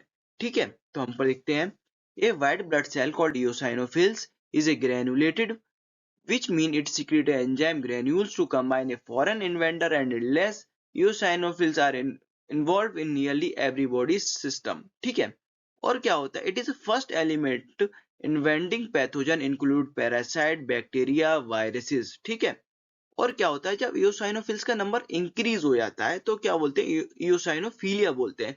It is caused by the nasal allergy या more serious condition like cancer. और इओसाइनोफिलिया हम डिटेक्ट कैसे करते हैं, हम ब्लड टेस्टिंग के थ्रू डिटेक्ट करते हैं। तो हमारा आंसर क्या हुआ, एलर्जी कंडीशन में कौन सा, किसके नंबर इंक्रीज हो जाते हैं, इओसाइनोफिल्स के नंबर इंक्रीज हो जाते हैं। तो हमारा ए करेक्ट हुआ। 84 क्वेश्चन क्या कह रहा है, which of the following correct for Klinefelter syndrome. हमारा 84 में क्या हो रहा है कि कौन सा ऑप्शन इसमें करेक्ट है जो क्लाइनफिल्टर सिंड्रोम से मैच करता है। ठीक है, पहले ए बोला है triple X, 47 chromosome, 45 XO, 46 double X, 47 double X Y. ठीक है, हमें पहले पता होना चाहिए क्लाइनफिल्टर सिंड्रोम बनता कैसे है। ठीक है, तो उससे हम पता कर लेंगे कि और आने वाले क्वेश्चन की किस, अगर क्वेश्चन थोड़ा अगली बार चेंज होता है, थोड़ा बहुत चेंज होता है, तो हमें पता पड़ जाएगा कि हमें कैसे क्वेश्चन को सॉल्व करना है। अगर हम क्लाइनफिल्टर सिंड्रोम को देखें कि क्लाइनफिल्टर सिंड्रोम बनता कैसे है, ये देखो कि फीमेल है आपको, ये फीमेल में क्या होता है, डबल एक्स होते हैं। जब इसका नॉन डिसजंक्शन होगा, कि ऐसा हुआ कि जो डबल एक्स है, जब गैमेट्स बनते हैं तो एक्स और एक्स अलग होने चाहिए, लेकिन जब नॉन डिसजंक्शन होगा तो एक एक्स के अंदर डबल एक्स चला जाएगा और एक के अंदर कुछ नहीं जाएगा। ठीक है, तो क्या हुआ, एक एक्स के अंदर क्या होगा, डबल एक्स चलेगा और एक के अंदर कुछ नहीं है। क्या हुआ, नॉन डिसजंक्शन ऑफ गैमेट्स। क्या हुआ, जब आपके क्रोमोसोम्स थे, उसके अंदर जो डबल एक्स था उसका नॉन डिसजंक्शन हुआ। नॉन डिसजंक्शन से एक के अंदर डबल एक्स चलेगा और एक के अंदर कुछ नहीं हुआ। फीमेल के अंदर एक्स एक्स ही तो होते हैं। ठीक है, और अगर मेल का देखें, मेल में क्या हुआ, एक्स और वाई प्रेजेंट होते हैं और एक के अंदर एक्स चला गया और दूसरे के अंदर वाई है। दोनों का डिसजंक्शन इक्वली हुआ, एक में एक्स गया और एक में वाई गया। एक स्पर्म के अंदर एक्स है और एक स्पर्म के अंदर वाई है। ठीक है, अब क्या हुआ, अब आप देख रहे हो जब फीमेल के नॉन डिसजंक्शन हुआ तो एक एग के अंदर तो डबल एक्स आ गया। ठीक है, और एक के अंदर कुछ नहीं था। ठीक है, जब डबल एक्स जो आपका एग है उसके साथ आपका स्पर्म कंबाइन करेगा या आपका गैमेट्स कंबाइन करेगा तो क्या बनेगी, ट्रिपल एक्स फीमेल बनेगी। क्या बनेगी, ट्रिपल एक्स फीमेल बनेगी। अगर जिसके अंदर कुछ नहीं है, जिसके अंदर कुछ नहीं है उसके साथ मेल गैमेट कंबाइन करेगा तो उससे बनेगा फीमेल बनेगी और उसको क्या बोलेंगे हम, टर्नर सिंड्रोम बोलेंगे। क्या बोलेंगे, टर्नर सिंड्रोम। ठीक है, या इसे क्या बोलते हैं, मोनोसोमी भी बोलते हैं। क्या हुआ, जब एक फीमेल के अंदर जो उसका एग है उसके अंदर कुछ नहीं है और उसके साथ मेल गैमेट कंबाइन कर रहा है तो उसके साथ क्या बनेगा, एक्सो बनेगा। तो इसको क्या बोलेंगे, फीमेल टर्नर सिंड्रोम बोलेंगे। क्या फीमेल बनेगी और सिंड्रोम कौन सा होगा, टर्नर सिंड्रोम, या इसको क्या बोलेंगे, मोनोसोमी भी बोल सकते हैं। ठीक है, मोनोसोमी भी बोलेंगे इसको। अब क्या हुआ, हमारे पास वाई है और क्या है हमारे पास, फीमेल के पास जो एग आया है उसके अंदर क्या क्रोमोसोम, क्या है, डबल एक्स है। डबल एक्स है, उसके साथ अब क्या क्या मेल कंबाइन करेगा, मेल में क्या है, वाई है, तो इसका क्या बनेगा, डबल एक्स वाई बनेगा। तो इसके क्या क्या बोलते हैं, क्लाइनफिल्टर सिंड्रोम बोलते हैं। और क्या इसको बोलते हैं, ट्राइसोमी बोलते हैं। ठीक है, इसमें क्रोमोसोम का नंबर इंक्रीज हो रहा है और इस वाले में क्रोमोसोम का नंबर डिक्रीज हो रहा है। ठीक है, इसमें 45 क्रोमोसोम है कि एक क्रोमोसोम नहीं है इसमें, तो 45 है। इसमें कितने हैं, एक नंबर क्रोमोसोम इंक्रीज हो गया तो ये 47 क्रोमोसोम है। ठीक है, और ये नॉन वाइवेबल है। ठीक है, अगर हम देखें क्लाइनफिल्टर सिंड्रोम और टर्नर सिंड्रोम में क्या डिफरेंस है, हम दोनों को पता, हमें पता होना चाहिए कि इन दोनों में क्या डिफरेंस है, अगर क्वेश्चन पूछ ले अगली बार। देखो, क्लाइनफिल्टर सिंड्रोम क्या होता है, इसमें क्या है, 47 क्रोमोसोम है, एक क्रोमोसोम इंक्रीज हो रहा है। तो क्या है, इसका नाम है टॉल स्टेचर और फेमिनाइज्ड कैरेक्टर है। और इसकी जो टेस्टिस है, जो मेल है, उसके में क्या है, नॉन डिसफंक्शन है, नॉन फंक्शनिंग है टेस्टिस इसकी, फेमिनाइज्ड कैरेक्टर है, टॉल स्टेचर है, किसमें, क्लाइनफिल्टर सिंड्रोम में। क्रोमोसोम नंबर कितने हैं इसमें, 47 है। ठीक है, अगर फीमेल को देखें तो टॉर्च शॉर्ट स्टेचर है, अंडर डेवलप्ड फेमिनाइन कैरेक्टर है, क्या है, अंडर डेवलप्ड फेमिनाइन कैरेक्टर है। और इसमें क्रोमोसोम नंबर कितने हैं, 45 है और ये क्या है, मोनोसोमी है। क्या है, मोनोसोमी है। हम दोनों के डिफरेंस देखते हैं सही से। क्या होता है, absence of X chromosome 45 number in XO female are sterile ovary, ovary functional नहीं होती and rudimentary lack secondary sexual character. और सेकेंडरी कैरेक्टर जो होते हैं वो भी लैक होते हैं किसके अंदर, किसके अंदर, टर्नर सिंड्रोम के अंदर। और इसमें क्रोमोसोम नंबर कितने हैं, 45 होते हैं। ठीक है, अगर क्लाइनफिल्टर सिंड्रोम में देखें तो क्रोमोसोम नंबर एक्स्ट्रा होते हैं, इसमें कितने होते हैं, 47। इसको बोलते हैं ट्राइसोमी होते हैं, मस्कुलाइन डेवलपमेंट होता है। ठीक है, फेमिनाइजिंग कैरेक्टर होते हैं।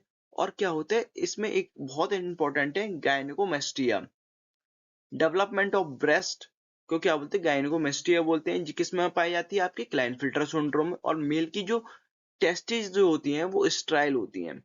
ठीक है, ठीक है। नेक्स्ट क्वेश्चन देखते हैं इसमें। आपको समझ में आया? अगर हमसे क्या पूछ रहा था कि क्लाइनफिल्टर सिंड्रोम का करेक्ट कौन सा है, XXY होगा और डी ट्राइसोमी होगा। ठीक है, हमें सारे करेक्टर पता पड़ गए हैं। तो अगला क्वेश्चन देखते हैं। क्वेश्चन नंबर 89 क्या कह रहा है? The mutation theory of evolution was proposed by. Mutation theory of evolution किसने प्रपोज की थी? अगर देखा जाए, ए बोल रहा है चार्ल्स डार्विन, बी बोल रहा है जीबीएस लेमार्क, हिगोडो वेरिसी, डी बोल रहा है ए.आर. वेलिक। अगर चार्ल्स डार्विन को देखें, फर्स्ट वाले को उठाएं, तो चार्ल्स डार्विन एक ब्रिटिश नेचुरलिस्ट थे। इन्होंने biological evolution by natural selection दिया था। ठीक है, ये देखो आप, ब्रिटिश नेचुरलिस्ट थे और theory of biological evolution by natural selection दिया था। और क्या इन्होंने क्या दिया था? डार्विनिज्म दी थी, जिसका की कंसेप्ट क्या था? Branching of descent and natural selection था। और जो डार्विन का जो वेरिएशन था वो था स्मॉल था और डायरेक्शनल था। जो डार्विन का जो वेरिएशन था वो स्मॉल था और डायरेक्शनल था। अगर हम देखें, जेवी डार्विन तो नहीं हुआ, चार्ल्स डार्विन तो नहीं है, इसका म्यूटेशन तो नहीं दिया, जेवीएस लैमार्क भी नहीं है। अगर हिगोडो वेरीज की बात करें तो इसमें क्या था? हिगोडो वेरीज जो थे वो स्टडी कर रहे थे, एक फ्लावर था जिसका नाम था इवनिंग प्राइमोस। उन्होंने देखा सडनली और randomly random apparition of new character as a mutation. उन्होंने म्यूटेशन कहा, पर वो म्यूटेशन क्या है, वो क्या है एक्चुअली, क्या है वो? क्रोमोसोमल एब्रीविएशन है। म्यूटेशन क्या है एक्चुअली, क्या है? एक क्रोमोसोमल एब्रीविएशन है। अगर क्रोमोसोम के अंदर डिलीटिशन हो जाए या ट्रांसवर्जन हो जाए या ट्रांसलोकेशन हो जाए क्रोमोसोम के अंदर, जिसकी वजह से न्यू कैरेक्टर डेवलप्ड हो जाए, तो ठीक है, उसे हम क्या बोलते हैं? क्रोमोसोमल एब्रीविएशन बोलते हैं। ठीक है, अगर इन्होंने हिगोडो वेरीज ने एक म्यूटेशन थ्योरी प्रपोज की। उन्होंने कहा mutation are suddenly random, inheritable and discontinuous variation which is as a serve as a raw material for evolution। ठीक है, suddenly या random, inheritable is a and discontinuous variation is a raw material for evolution। तो किसने दी थी mutation theory? हिगोडो varies ने mutation theory दी थी। ठीक है, अब देखते हैं, हमारा आंसर तो मिल गया। ठीक है, अब देखते हैं ए आर वेलिक्स ने क्या बोला। एल्फ्रेड वेलिक ने बोला, इन्होंने वर्क किया था मलया आर्चिपेलागो पर, एक आइलैंड है उस पर, कहा, और उन्होंने सेम कंक्लूजन लेके आए जो आपके डार्विन ने कंक्लूजन दिया था। वो सेम कंक्लूजन किसने दिया? डार्विन ने दिया। किसने दिया? डार्विन ने। ठीक है, तो क्या हुआ? एल्फ्रेड वेलिक सेम कंक्लूजन दिया जो डार्विन ने दिया था। ठीक है, अगला क्वेश्चन देखते हैं क्या कह रहा है। तो हमारा आंसर तो मिल गया, हिगोडो वेरीज हमारा आंसर है। क्वेश्चन नंबर 88 देखें क्या कह रहा है। All of the following has been produced by genetic engineering accept.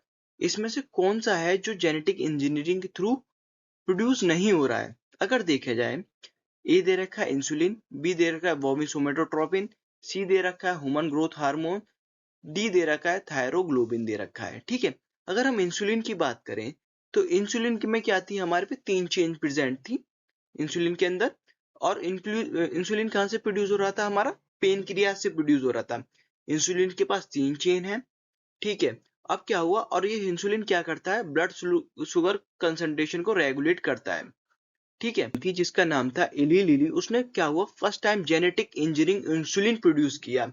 उन्होंने क्या करा? 2 चेन ली। वैसे तो हमारे इंसुलिन में 3 चेन होती है, ए बी सी, पर तीसरी सी वाली चेन आपके मैच्योर इंसुलिन के अंदर प्रेजेंट नहीं होती। तो हमने क्या करा? हमें तो 2 चेन की जरूरत है, ए और बी की। तो और ए और बी हमारे मैच्योर इंसुलिन के अंदर प्रेजेंट होती है। तो हमने क्या करा? दोनों चेन को लिया और क्या करा हमने? वो चेन को हमने इकोलोई के प्लाज्मिड के साथ ज्वाइन कर दिया। और उसके बाद हमने क्या करा? उससे हमने क्या करा? दोनों चेन को डाइसल्फाइड बॉन्ड के साथ ज्वाइनिंग करके बाद हमने इंसुलिन को प्रोडक्शन कर लिया। तो हमारा क्या है? जेनेटिक इंजीनियरिंग के थ्रू हमारा इंसुलिन प्रोड्यूस हुआ है। हाँ भाई, ठीक है, ये भी ठीक है। लेकिन इसने बोला एक्सेप्ट जेनेटिक इंजीनियरिंग। हमें एक्सेप्ट जेनेटिक इंजीनियरिंग बताना है, तो इसमें से कौन सा नहीं है वो। तो अब दूसरा बोल रहा है बोमिन सोमेटोट्रोपिन, ये ग्रोथ हार्मोन है। ठीक है, और ये भी ग्रोथ हार्मोन है। ठीक है, ग्रोथ हार्मोन तो जेनेटिक इंजीनियरिंग के थ्रू प्रोड्यूस हुआ है, उसका भी एग्जांपल बताता हूं मैं आपको। ग्रोथ हार्मोन क्या है? हमारा सिक्रेट होता है पिट्यूटरी ग्लैंड से। और क्या होता है कि हम क्या है, हमने जीन आइसोलेटेड करी ग्रोथ हार्मोन की। और ग्रोथ हार्मोन की जब हमने जीन आइसोलेटेड करी किससे के थ्रू, सीडीएनए। सीडीएनए को क्या बोलते हैं, कॉम्प्लीमेंट्री डीएनए, आर्टिफिशियल डीएनए। और किसके अंदर इंसर्ट कर दिया हमने, इकोलाई बैक्टीरिया के अंदर इंसर्ट कर दिया। तो उसके थ्रू हमने क्या करा, हमने ग्रोथ हार्मोन का प्रोडक्शन किया। ह्यूमन ग्रोथ हार्मोन का प्रोडक्शन किससे किया हमने, हमने क्या किया, सीडीएनए लिया। सीडीएनए क्या, कॉम्प्लीमेंट्री डीएनए लिया, आर्टिफिशियली हमने कॉम्प्लीमेंट्री डीएनए को इंसर्ट कर दिया हमने इकोलाई बैक्टीरिया के अंदर। उससे हमने किसका प्रोडक्शन करा, हमने ग्रोथ हार्मोन का प्रोडक्शन किया। ह्यूमन ग्रोथ हार्मोन का प्रोडक्शन हमने कैसे किया, हमने सीडीएनए लिया, कॉम्प्लीमेंट्री डीएनए लिया और हमने इंसर्ट कर दिया इकोलाई बैक्टीरिया के अंदर। ठीक है, तो हमारा ये भी ठीक है, ये भी ठीक है। सोमेटोट्रोपिन भी ये ग्रोथ हार्मोन है। अब ये आया थायरोग्लोबिन। थायरोग्लोबिन क्या है, ये हमारा ये थायराइड एक प्रोटीन प्रोड्यूस करती है जिसको बोलते हैं थायरोग्लोबिन, जो कि आपके प्रोडक्शन में हेल्प करता है T3 और T4 जो हार्मोन होते हैं थायराइड के उसमें। तो हमारा इसमें तो जेनेटिक इंजीनियरिंग नहीं है, तो ये हमारा आंसर क्या हुआ, थायरोग्लोबिन हो गया। ये इसमें से कोई सा नहीं है, इसने एक्सेप्ट पूछा था ना जेनेटिक इंजीनियरिंग के, तो हमारा क्या आंसर आ गया, थायरोग्लोबिन आ गया। ठीक है, अब नेक्स्ट क्वेश्चन देखते हैं। क्वेश्चन नंबर 91 क्या कह रहा है, who propose the five kingdom classification. किसने प्रपोज किया था five kingdom classification. Option A दे रखा है लीनियस, बी दे रखा है जॉन रे, सी दे रखा है विटेकर, डी दे रखा है औसत। अगर देखा जाए तो लीनियस ने क्या दिया था, टू किंगडम क्लासिफिकेशन दिया था, प्लांट और एनिमल थे उसके पार्ट। और जॉन रे ने टर्म दिया था स्पीसीज। और विटेकर ने क्या किया था, फाइव किंगडम क्लासिफिकेशन दिया था। हमारा आंसर क्या हो गया, फाइव किंगडम क्लासिफिकेशन किसने दिया था, विटेकर ने। हमें इसके बारे में और जानना चाहिए विटेकर के बारे में। तो उन्होंने क्लासिफिकेशन जो फाइव किंगडम क्लासिफिकेशन किया था वो किस बेसिस पे किया था, वो देखते हैं। उसका फुल नेम क्या, R H विटेकर नाम है। 1969 में इन्होंने मेन क्राइटेरिया क्या था, सेल का स्ट्रक्चर क्या होगा, बॉडी का ऑर्गेनाइजेशन क्या होगा, क्या वो सेल लेवल पे है, टिश्यू लेवल है, या ऑर्गेनाइजेशन उसका क्या ऑर्गन लेवल है। तो बॉडी ऑर्गेनाइजेशन क्या होगा, मोड ऑफ न्यूट्रिशन क्या होगा, क्या वो होलोजोइक है या हेट्रोजोइक है, सेप्रोट्रोपिक है या और कीमोट्रोपिक है। तो उसका मोड ऑफ न्यूट्रिशन क्या होगा, रिप्रोडक्शन क्या होगा उसमें, सेक्सुअल है या एसेक्सुअल रिप्रोडक्शन पाया जाता है, या फाइलोजेनेटिक रिलेशनशिप क्या है उसमें, या इवोल्यूशनरी रिलेशनशिप क्या है उसके अंदर। तो हम क्या है, फाइलोजेनिक रिलेशनशिप क्या है, इन चीजों पे डिपेंड करता था। R H विटेकर का मेन क्राइटेरिया क्या थे, cell structure, body organisation, mode of nutrition, reproduction और फाइलोजेनेटिक रिलेशनशिप, जिसको हम क्या बोलते हैं, इवोल्यूशनरी रिलेशनशिप।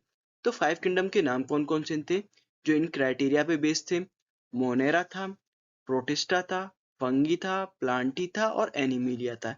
ये फाइव किंगडम किसने दिए थे, R H विटेकर ने क्लासिफाइड किए थे। ठीक है, और देखते हैं जॉन रे ने क्या किया था, classification of plant that form the basis of modern taxonomy.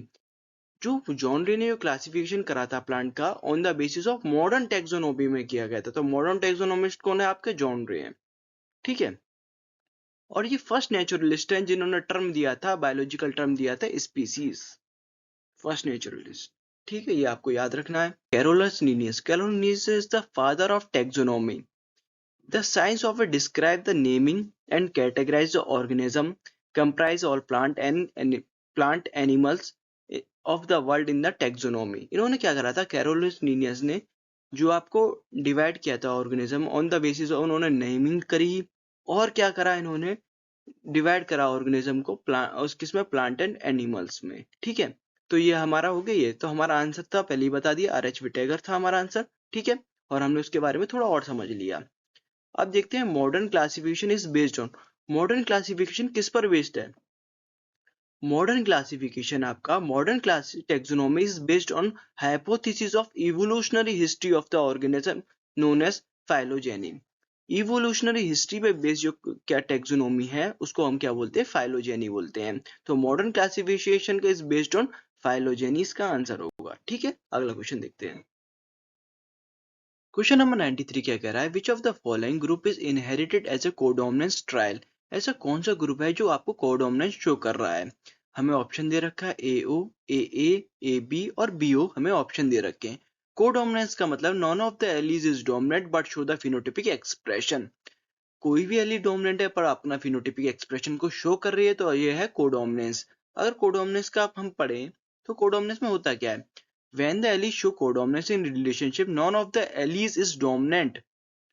Both are expressed in the phenotype of the heterozygote. आपका मैं बताऊं, जैसे आपको हमारे पास ब्लड ग्रुप के लिए 3 जीन्स होती हैं, IA, IB और I होती है, ठीक है। IA क्या करती है, आपकी जो रेड ब्लड सेल होता है, IA क्या करती है, उसमें शुगर मॉलिक्यूल्स का फॉर्मेशन करती है आपके प्लाज्मा मेम्ब्रेन पर, जिससे डिफाइन होता है कि ये आपकी IA gene blood group I को डिनोट कर रही है। IB क्या करती है कि आपके लिए ब्लड ग्रुप शुगर मॉलिक्यूल्स का फॉर्मुलेशन करती है on the plasma membrane of the red blood cell, और उससे क्या होता है, आपका ब्लड BB को डिनोट करती है। और जो I होती है वो कोई भी शुगर मॉलिक्यूल्स का फॉर्मेशन नहीं करती है। तो क्या करती है, क्या होता है कि वो कोई भी शुगर मॉलिक्यूल्स का फॉर्मेशन नहीं करती है प्लाज्मा मेम्ब्रेन पे। अब ये दोनों IA और IB दोनों एक साथ हुए, तो भाई IA डोमिनेंट है I पर और IB भी डोमिनेंट है, भाई ये दोनों ही डोमिनेंट है। लेकिन अब ये दोनों क्या करते हैं, एक साथ एक्सप्रेस करते हैं अपने दोनों करेक्टर्स को। तो क्या करते हैं, तो इसकी वजह से कौन सा ब्लड ग्रुप होता है, AB ब्लड ग्रुप होता है। कौन सा ब्लड ग्रुप होता है, AB ब्लड ग्रुप होता है। जब दोनों ही एक्सप्रेस कर रहे हैं, दोनों ही अपने करेक्टर को एक्सप्रेस कर रहे हैं, तो हमारे पास ब्लड ग्रुप कौन सा हो गया, AB हो गया। अब मैं बताता हूँ, human being ABO blood group provide a good example of codominance. भाई सबसे बड़ी बात है कि जो आपका ब्लड ग्रुप है वो गुड एग्जांपल है आपका कोडोमिनेंस का। उसमें भी कौन सा, AB blood group. AB blood group is good example of codominance. क्या होता है कि AB blood group the best example of codominance. अगर हम देखें, in a human trial are the result of the more than 2 types of alleles। हमारे यहाँ पे देखा, अगर ब्लड ग्रुप को देखें, अगर हम ब्लड ग्रुप को देखें तो कितनी जीन्स थी हमारे पास, 3 टाइप की जीन्स थी, IA, IB और I। तो मोर देन 2 है, तो इसका एग्जाम्पल किसका है, ये मल्टीपल एलीज का एग्जाम्पल है आपका ब्लड ग्रुप, ठीक है। और देखते हैं, जो आपका A है, जो IA है आपकी, जो IA जीन्स है वो डोमिनेंट है O पर, ठीक है। और जो B है वो डोमिनेंट है O पर। और जो बोथ एलीज एक साथ आ रही हैं ब्लड ग्रुप में, तो वो क्या है, आपकी कोडोमिनेंट शो कर रही हैं, ठीक है। अब मैं इसको आपको अच्छी तरह से और बताता हूँ, इसका आंसर क्या हुआ, हमारा AB हो गया, ठीक है। तो अब देखते हैं, एक और एग्जांपल बताता हूँ आपको। ये व्हाइट काऊ है और रेड काऊ है। भाई व्हाइट वाली भी डोमिनेंट है और रेड वाली भी डोमिनेंट है। अब भाई ये दोनों ही डोमिनेंट है, तो आपकी जो काऊ का कलर क्या हो गया, रोन कलर का हो गया, ठीक है। Blood group show the codominance और मल्टीपल एलीज। अगली बार आपसे पूछ ले कि भाई मल्टीपल एलीज का एग्जांपल क्या है, ब्लड ग्रुप बता सकोगे आप, ठीक है। Blood group is the best example of multiple allies, तो आप मल्टीपल एलीज का हो गया। और कोडोमिनेंस का एग्जांपल क्या है, AB blood group is the best example of codominance, ठीक है। मैं आपको इसका चार्ट दिखाता हूँ, देखिए। जब IA और I है, तो A को कोड कर रहा है, थोड़ा ये ऊपर नीचे हो गया है, A को कर रहा है और ये O को कर रहा है, तो ठीक है। तो क्या हो गया, ब्लड ग्रुप इस क्या हो गया, अब इसको जो पेशेंट है उसको कौन कौन दे सकता है, A वाला भी दे सकता है और O वाला भी दे सकता है। क्यों दे सकता है, क्योंकि इसके पास I वाली भी है और A वाला भी है, तो इसके पास क्या कहता है, दोनों दे सकते हैं। और इसमें देखो, इसके I भी है और I है, तो इसके पास ब्लड ग्रुप क्या हो गया, B हो गया। इसके पास देखो, IA हो और IA हो, दोनों ही हो तो भी ब्लड ग्रुप A बनेगा। IA और I हो, क्योंकि I के पास तो कोई शुगर मॉलिक्यूल्स था ही नहीं, ओनली इसी के पास, IA के पास शुगर मॉलिक्यूल्स था, तो इससे की वजह से क्या हुआ, ब्लड ग्रुप A हुआ। अगर इसको देखो, A भी एक साथ है, तो क्या हुआ, आपका ब्लड ग्रुप AB हुआ। ये है आपका कोडोमिनेंस का एग्जाम्पल, कोडोमिनेंस का एग्जाम्पल हो गया, या हो गया आपका कोडोमिनेंस। और I है, इसके पास तो कोई शुगर मॉलिक्यूल्स नहीं है, तो इसका ब्लड ग्रुप क्या हो गया, O हो गया, ठीक है। O क्या है, आपका यूनिवर्सल डोनर है, ठीक है। ये अगला क्वेश्चन देखते हैं, 100 वाला। A haploid cell all the gene present in a organism is it. जो आपका हैप्लॉइड सेल ऑफ जीन्स है, उसको ऑर्गेनिज्म को उसको हम क्या बोलेंगे, ए बोल रहा है जीनोटाइप बोलेंगे, बी बोल रहा है फिनोटाइप बोलेंगे, सी बोल रहा है जीनोम बोलेंगे, डी बोल रहा है प्रोटोनोम बोलेंगे। तो अगर देखा जाए, इन सब के बारे में समझते हैं, जीनोटाइप क्या होता है, फिनोटाइप क्या होता है, जीनोम क्या होता है, प्रोटोम क्या होता है। देखिए, जीनोटाइप क्या होता है, जीनोटाइप क्या है, इंडिविजुअल आपका जेनेटिक कंस्ट्रक्शन को ही हम जीनोटाइप बोलते हैं। जैसे आप DNA को देखें, DNA के अंदर आपके काफी सारे प्यूरिन और pyrimidine अटैच हैं, ATGC, ये सब आपके क्या है, जीनोटाइप वो है आपका।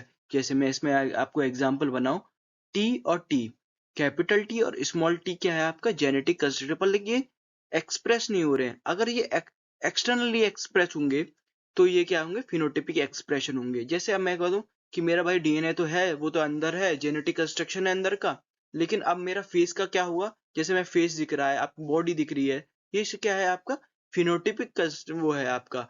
एक्सटर्नल एक्सपीरियंस को हम क्या बोलते हैं, फिनोटाइप बोलते हैं।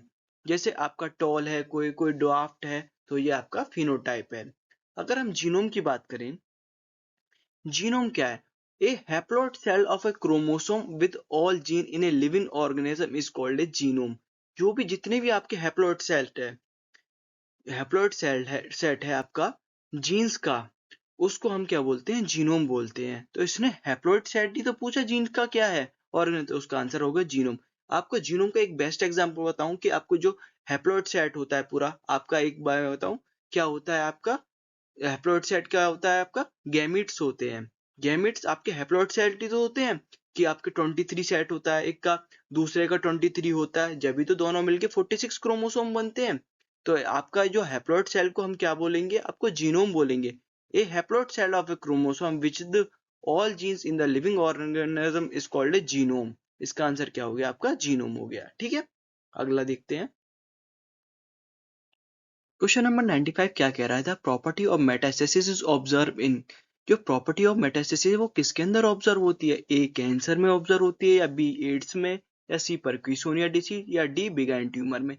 अगर मेटास्टेसिस देखा जाए, मेटास्टेसिस एक प्रोसेस होता है, जो आपके सेल होते हैं, कैंसर सेल जो प्राइमरी ट्यूमर होता है वो स्प्रेड करता है सराउंडिंग टिश्यू में थ्रू दी ब्लड स्ट्रीम या लिम्फेटिक सिस्टम के थ्रू वो स्प्रेड करता है और सेकेंडरी ट्यूमर का फॉर्मेशन करता है।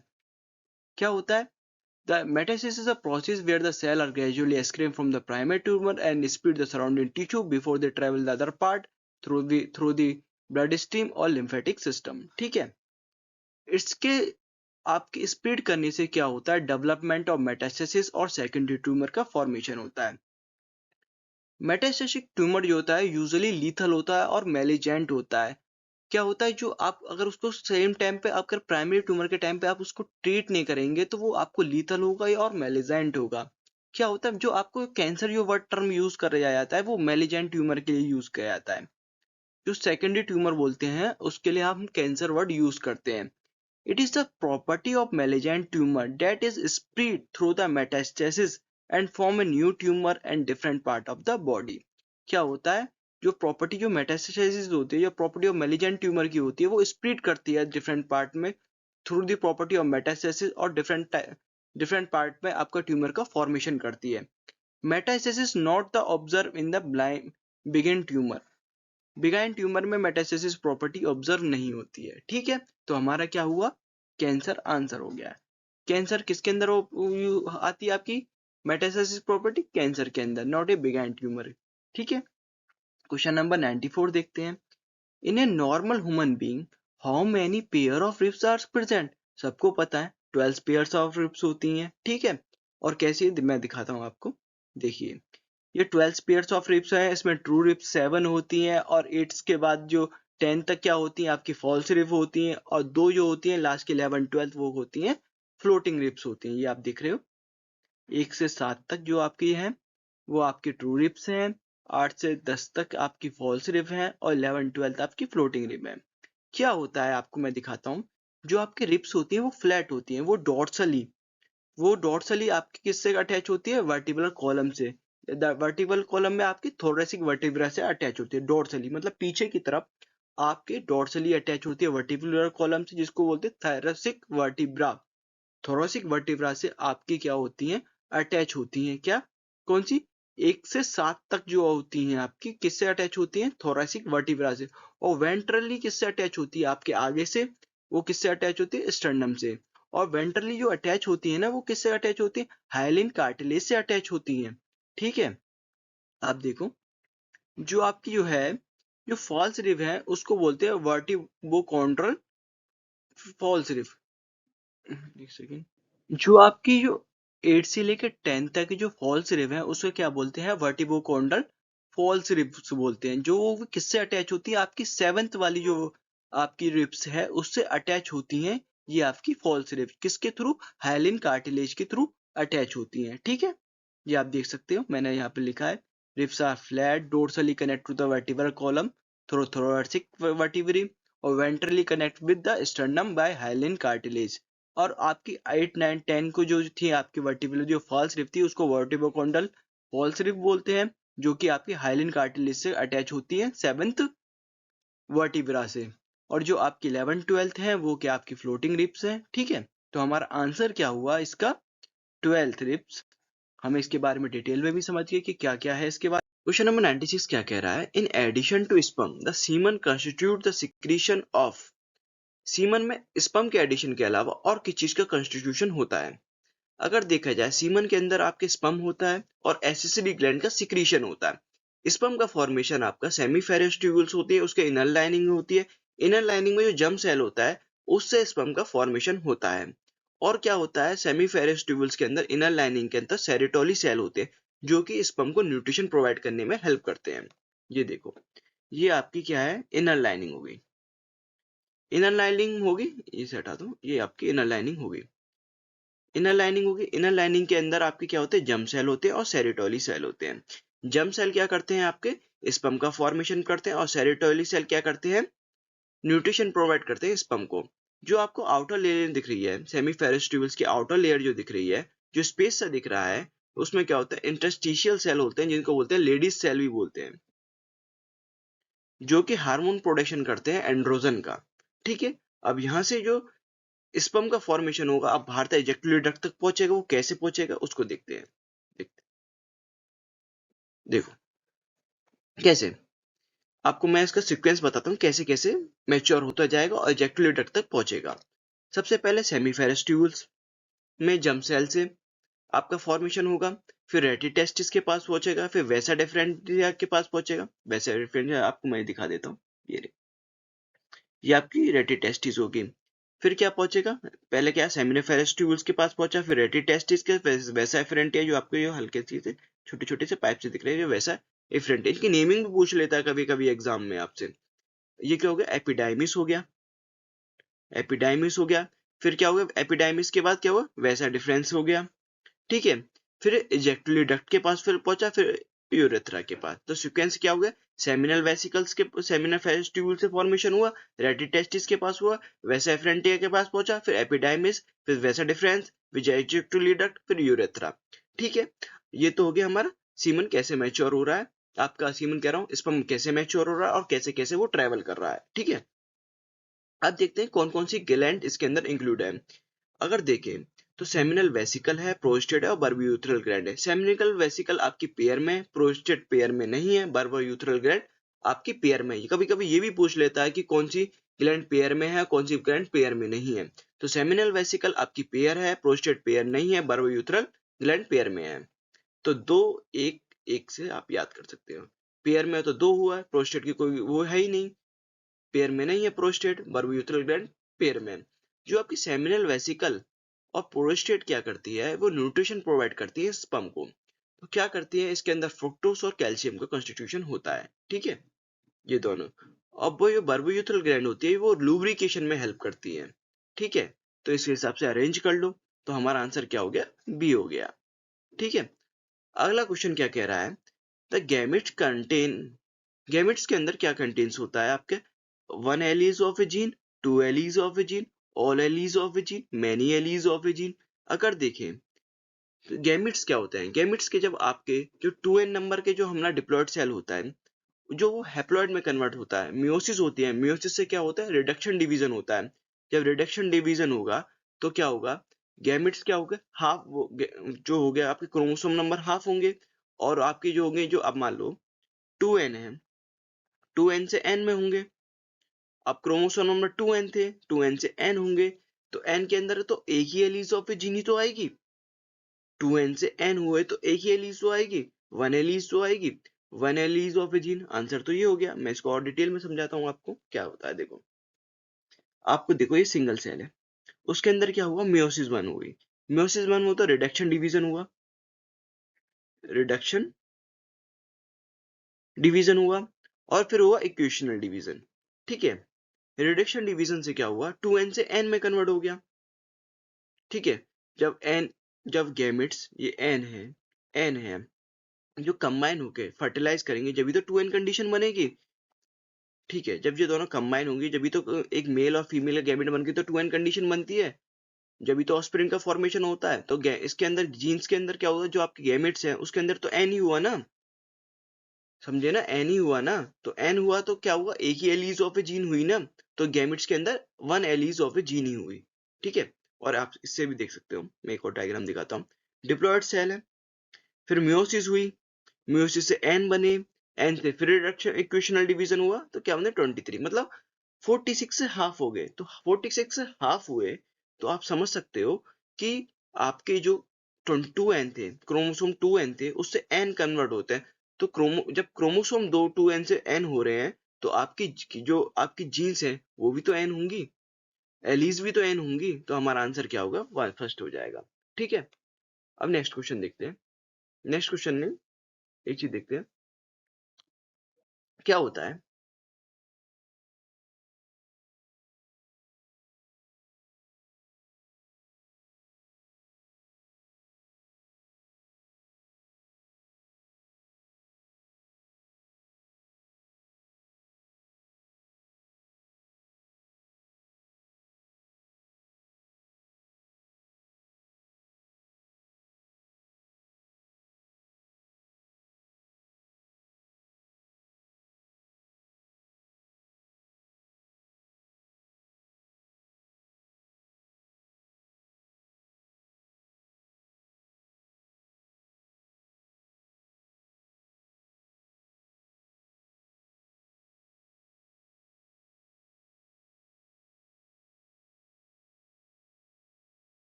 क्वेश्चन नंबर 98 क्या कह रहा है, the gametes contain one alleles of a gene, two alleles of a gene, all alleles of a gene, many alleles of a gene.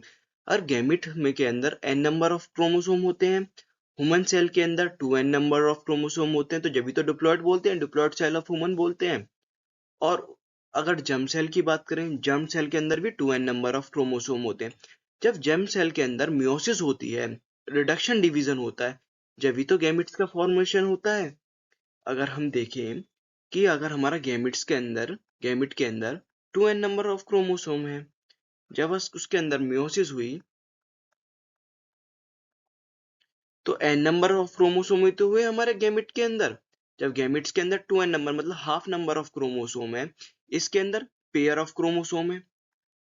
ठीक है, इसके अंदर पेयर नहीं है, n नंबर ऑफ क्रोमोसोम इसके अंदर पेयर नहीं है, तो वन एलीज ऑफ ए तो जीन हुई, इसके अंदर pair of allies of a gene हुई। जब आपके डिप्लॉयड ह्यूमन की बात करें तो उसके अंदर पेयर ऑफ एलीज होती हैं, और अगर गैमेट की बात करें उसके one alleles of a gene हुई। ठीक है, अगर देखते हैं एग्जाम्पल से, ये सेल दिख रहा है आपके, एक सपोज करो ये ह्यूमन सेल है या जर्म सेल मान लीजिए से, ये जर्म सेल है, इसके अंदर मियोसिस हुई तो रिडक्शन डिवीजन हुआ, फिर मियोसिस सेकंड हुई, इक्वेशनल डिवीजन हुआ, फिर क्या हुआ, उससे क्या होता है आपके गैमेट्स फॉर्मेशन हो गए। ये 2n थे और ये n हो गया। ठीक है, और अब सपोज करो कि ये फीमेल गैमेट है, ये भी n है। जब इन दोनों का क्या हुआ, सिनगेमी हुई, तो क्या हुआ, ये जाइगोट बनेगा। इन दोनों के फ्यूजन से, फर्टिलाइजेशन से जाइगोट बनेगा। जब जाइगोट होगा बनेगा तो जाइगोट बनने से क्या होगा, 2n कंडीशन फिर फुलफिल हो जाएगी। तो गैमेट्स के अंदर क्या हुआ, n नंबर ही तो क्रोमोसोम हुए, ये हमारे गैमेट हैं, इसके अंदर n number of chromosome, one alleles of a gene ही तो हुई। ठीक है, और एक और एग्जांपल दिखाता हूँ।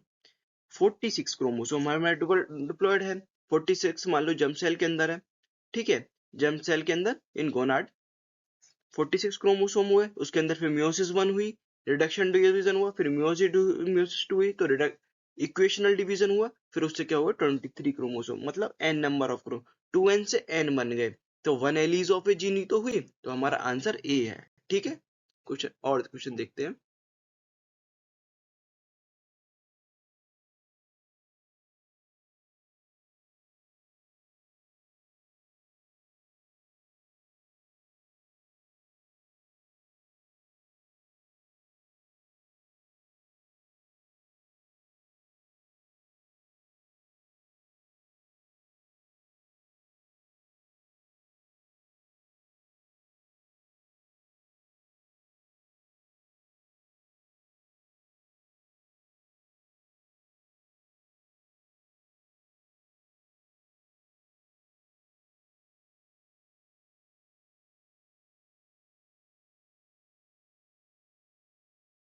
क्वेश्चन नंबर 79 क्या कह रहा है? Dash headquarter is located at नारोबी Kenya. किसका हेडक्वार्टर नारोबी केन्या में लोकेटेड है? ऑप्शन ए कह रखा है यूएनईपी, बी बोल रहा है आईयूसीएन, सी बोल रहा है डब्ल्यूडब्ल्यूएफ, डी दे रखा है पिसफर। अगर यूएनईपी की फुल फॉर्म देखें तो यूएनईपी की फुल फॉर्म क्या होती है? United Nation Environment Programme UNEP की फुल फॉर्म होती है। इसका हेडक्वार्टर कहाँ पे है? नारोबी केन्या में है। ठीक है, तो हमें पहले ही आंसर मिल गया, Nairobi Kenya. United Nation Environment Programme इसकी फुल फॉर्म है यूएनईपी की। ठीक है, हमारा आंसर यूएनईपी है। डब्ल्यूडब्ल्यूएफ की फुल फॉर्म भी पता होनी चाहिए, आईयूसीएन की फुल फॉर्म भी पता होनी चाहिए, इसका हेडक्वार्टर कहाँ पर है और इसकी फुल फॉर्म क्या है, शायद अगली साल पूछ ले। तो डब्ल्यूडब्ल्यूएफ की फुल फॉर्म होती है world wide fund for nature. ठीक है, world wide world fund for nature WWF की फुल फॉर्म होती है। आईयूसीएन की फुल फॉर्म क्या होती है? International union for conservation of nature. इसका हेडक्वार्टर कहाँ पर है? जेनेवा, स्विट्जरलैंड में इसका हेडक्वार्टर है। ठीक है, हमें सारी फुल फॉर्म पता पड़ गई। आईयूसी यूएनईपी की फुल फॉर्म क्या है? यूनाइटेड नेशन एनवायरमेंटल प्रोग्राम है। डब्ल्यूडब्ल्यूएफ की क्या है? World wide fund for nature है। आईयूसीएन की क्या है? International union for conservation of nature है। इसका हेडक्वार्टर कहाँ है? जेनेवा, स्विट्जरलैंड में है। ठीक है, क्वेश्चन नंबर 78 क्या कह रहा है? A form of asexual reproduction that mimics sexual reproduction is called. एक फॉर्म है एसेक्सुअल रिप्रोडक्शन, वो मिमिक कर रहा है सेक्सुअल रिप्रोडक्शन को, उसको क्या बोलेंगे? एपोमिक्सिस। एपोमिक्सिस में क्या होती है? उसमें फर्टिलाइजेशन नहीं होता, उससे एम्ब्रियो का फॉर्मेशन होता है विदाउट फर्टिलाइजेशन, तो उसको क्या बोलते हैं? एपोमिक्सिस। तो एपोमिक्सिस में मैं आपको बता दूं, आपका जो एम्ब्रियो सैक होता है, एम्ब्रियो सैक के अंदर जो एग होता है वो पहले से ही टू एन कंडीशन में होता है, वो पहले से ही टू एन कंडीशन में होता है, तो उसको मेल गैमेट की जरूरत नहीं है, तो वो डायरेक्ट एम्ब्रियो का फॉर्मेशन कर सकता है। ठीक है, तो मैं आपको बताता हूँ, the production of seed without fertilization is called apomixis. ठीक है, apomixis is form of asexual reproduction, इसको एसेक्सुअल कर लो, asexual reproduction that mimic sexual reproduction. एक फॉर्म है एसेक्सुअल रिप्रोडक्शन, वो मिमिक कर रहा है सेक्सुअल रिप्रोडक्शन की तरह, उसको मेल गैमेट की तो जरूरत नहीं है, वो टू एन कंडीशन तो पहले से ही क्या है? एक्सेल के पास है, वो ही डायरेक्ट कन्वर्ट हो जा रहा है एम्ब्रियो के अंदर, तो क्या है? कंडीशन क्या है? Apomixis. Without fertilisation production of seed is called apomixis. Answer क्या है? इसके एग्जांपल क्या है? एस्ट्रेसी और ग्रास इसके एग्जाम्पल है, इसको याद कर लेना। इसका एग्जाम्पल क्या है? एस्ट्रेसी और ग्रास है। ठीक है, औरों के बारे में पता चलना चाहिए हमें। वेजिटेटिव रिप्रोडक्शन क्या होता है? वेजिटेटिव रिप्रोडक्शन ये होता है कि आपको, जैसे हम एसेक्सुअल रिप्रोडक्शन यूज करते हैं हम, बट किसके लिए? एनिमल और स्मॉल ऑर्गेनिज्म के लिए एसेक्सुअल रिप्रोडक्शन वर्ड यूज करते हैं। ठीक है, वही एसेक्सुअल रिप्रोडक्शन आप प्लांट के लिए यूज करें तो उसे हम बोलते हैं वेजिटेटिव रिप्रोडक्शन बोलते हैं। ठीक है, unit of vegetative reproduction such as runner, rhizome, sucker, tuber, offset, bulb. Rhizome जैसे जिंजर, ट्यूबर जैसे पोटैटो। ठीक है, पोटैटो। ठीक है, और दूसरा क्या बोला? सी सी ऑप्शन कह रहा है सिनगेमी। पहले हम इस ऑप्शन को लगा लेते हैं, हमारा आंसर क्या था? एपोमिक्सिस था। ठीक है, सी बोल रहा है सिनगेमी क्या है? सिनगेमी क्या है? जब मेल और फीमेल गैमेट का फ्यूजन को हम क्या बोलते हैं? सिनगेमी बोलते हैं। सिनगेमी क्या होता है? जैसे एग के साथ मेल गैमेट कंबाइन कर रहा है, जैसे एग सेल और जैसे पोलन ट्यूब में दो मेल गैमेट होते हैं, एक मेल गैमेट किससे करता है? एग से कंबाइन करता है, तो उसको बोलते हैं सिनगेमी बोलते हैं। और वो सेकेंडरी न्यूक्लियाई से कंबाइन करते हैं, उसको बोलते हैं ट्रिप्लॉइड फ्यूजन बोलते हैं, ट्रिपल फ्यूजन बोलते हैं। एक मेल, आप याद करें, पोलन ट्यूब के अंदर दो मेल गैमेट है, एक मेल गैमेट किससे कंबाइन हो रहा है? एग सेल के साथ, तो एग के साथ क्या कर रहा है? तो वो क्या था? सिनगेमी बोल रहे हैं। और एक डिप्लॉयड न्यूक्लियस के साथ कर रहा है, तो इसको वो क्या बोल रहे हैं? हम ट्रिपल फ्यूजन बोलते हैं। और दोनों को बोल क्या मिला के क्या बोलते हैं? डबल फर्टिलाइजेशन बोल रहे हैं। बोल रहा है आउटब्रीडिंग। आउटब्रीडिंग को समझने के लिए हमें समझना पड़ेगा ब्रीडिंग। ब्रीडिंग क्या होता है? दो टाइप की होती है, इनब्रीडिंग और आउटब्रीडिंग। इनब्रीडिंग में क्या हो? अगर मैटिंग आप सेम ब्रीड के अंदर करा रहे हो, जिसकी 4 से 6 जनरेशन तक अगर सेम ब्रीड है, अगर उसके बीच में मैटिंग करा रहे हो तो उसे बोलेंगे इनब्रीडिंग। और आउटब्रीडिंग कह रहे हैं अगर डिफरेंट ब्रीड के अंदर आप मैटिंग करा रहे हो तो उसे क्या बोलेंगे? आउटब्रीडिंग बोलेंगे। ठीक है, इनब्रीडिंग मतलब सेम ब्रीड के अंदर करा रहे हो, आउटब्रीडिंग मतलब डिफरेंट ब्रीड के अंदर करा रहे हो। इनब्रीडिंग से क्या होगा? अगर आप मैटिंग सेम ब्रीड के अंदर, अगर उसकी जनरेशन 4 से 6 जनरेशन तक अगर सेम ब्रीड से अगर उनके बीच में मैटिंग करा रहे हो तो उसे बोलते हैं इनब्रीडिंग। इनब्रीडिंग से क्या होता है? होमोजाइगोसिटी इंक्रीज हो रही है। जब सेम ब्रीड से है तो होमोजाइगोसिटी इंक्रीज होगी, उससे क्या होगा? प्योर लाइन इंक्रीज होगी। प्योर लाइन इंक्रीज होते वक्त कुछ exposure of harmful recessive gene को एक्सपोज होंगी, पर लेकिन उसको एलिमिनेट कर सकते हैं बाय सिलेक्शन। ठीक है, और बाय सिलेक्शन आप उसको एलिमिनेट करेंगे तो हमारे सुपर जीन का कुछ एक्यूमुलेशन होगा। ठीक है, selection in each step increase the productivity of inbreeding population. हम सिलेक्शन करेंगे और ईच स्टेप पे, तो उससे क्या होगी, प्रोडक्टिविटी इंक्रीज होंगे। मतलब सिलेक्शन कैसे, हम रेसेसिव जीन को एलिमिनेट करेंगे तो उससे क्या होगी, होमोजाइगोसिटी इंक्रीज होगी। होमोजाइगोसिटी इंक्रीज होगी तो उससे सुपीरियर जीन का एक्यूमुलेशन होगा। ठीक है, continuous inbreeding reduce fertility and productivity, this is called inbreeding depression। क्या जब हम कंटिन्यूस हम क्या करें, इनब्रीडिंग कराएंगे तो उससे क्या होता है, रिड्यूस फर्टिलिटी और प्रोडक्टिविटी, और उससे फर्टिलिटी भी रिड्यूस होगी और प्रोडक्टिविटी भी रिड्यूस होगी। ठीक है, unrelated is superior animal of same breed help in restore the fertility and yield। हम अगर किसी अनरिलेटेड सुपीरियर एनिमल से अगर हम मैटिंग कराते हैं लेकिन वो सेम ब्रीड से होता है तो हमें फर्टिलिटी रिस्टोर्ड हो जाएगी। ठीक है, अब देखते हैं आउट क्रॉसिंग। आउट क्रॉसिंग क्या होती है, अब हमारे आउट ब्रीड के अंदर तीन आए, out crossing, out breeding, cross breeding और इंटर स्पेसिफिक हर्बडाइजेशन। Outcrossing क्या होता है, breeding of unrelated animal which may have been between individual of same breed but have no common ancestor of 4 से 6 generation। ठीक है, और क्रॉस ब्रीडिंग क्या होती है, बिटवीन डिफरेंट ब्रीड। ठीक है, आउट क्रॉसिंग ब्रीडिंग। अब बचा आउट क्रॉसिंग। आउट क्रॉसिंग क्या था, डिफरेंट ब्रीड के अंदर करा रहे थे। आउट क्रॉसिंग के कितने पार्ट है, तीन पार्ट है। आउट क्रॉसिंग, आउट ब्रीडिंग के तीन पार्ट है, out crossing, cross breeding, interspecific hybridization. Out crossing का क्या है, breeding on related animal which में be between individual of same breed but having no common ancestor of 4 से 6 generation. ठीक है, और cross breeding between different breed. ठीक है, आउट क्रॉसिंग क्या था, जिसमें कॉमन एंसेस्टर नहीं थे 4 से 6 जनरेशन तक, और क्रॉस ब्रीडिंग में डिफरेंट ब्रीड ही थी। इंटर स्पेसिफिक हाइब्रिडाइजेशन क्या है, डिफरेंट स्पीसीज ही है। अगर हम डिफरेंट स्पीसीज के अंदर अगर हम मैटिंग करा रहे हैं तो उसके को क्या बोलेंगे, इंटर स्पेसिफिक हाइब्रिडाइजेशन बोलेंगे। ठीक है, हम देखते हैं अलीगढ़ मुस्लिम यूनिवर्सिटी में बीएससी नर्सिंग और पैरामेडिकल से रिगार्डिंग आपको कोई भी प्रॉब्लम है तो आप मुझसे डिस्कस कर सकते हैं। मैं अपना कॉन्टैक्ट नंबर और व्हाट्सएप ग्रुप आपको डिस्क्रिप्शन में दे दूंगा, जिससे आपको इन्फॉर्मेशन प्रोवाइड कर सकूंगा कि जब एएमयू के एप्लीकेशन फॉर्म रिलीज होंगे तो मैं आपको इन्फॉर्म कर दूंगा व्हाट्सएप ग्रुप की तरह, और मैं अपने यूट्यूब चैनल पर भी प्रोवाइड कर दूंगा। आपको अलीगढ़ मुस्लिम यूनिवर्सिटी से पेपर से रिगार्डिंग आपको कोई भी क्वेरी हो आप मुझसे पूछ सकते हो। Thank you, have a nice day.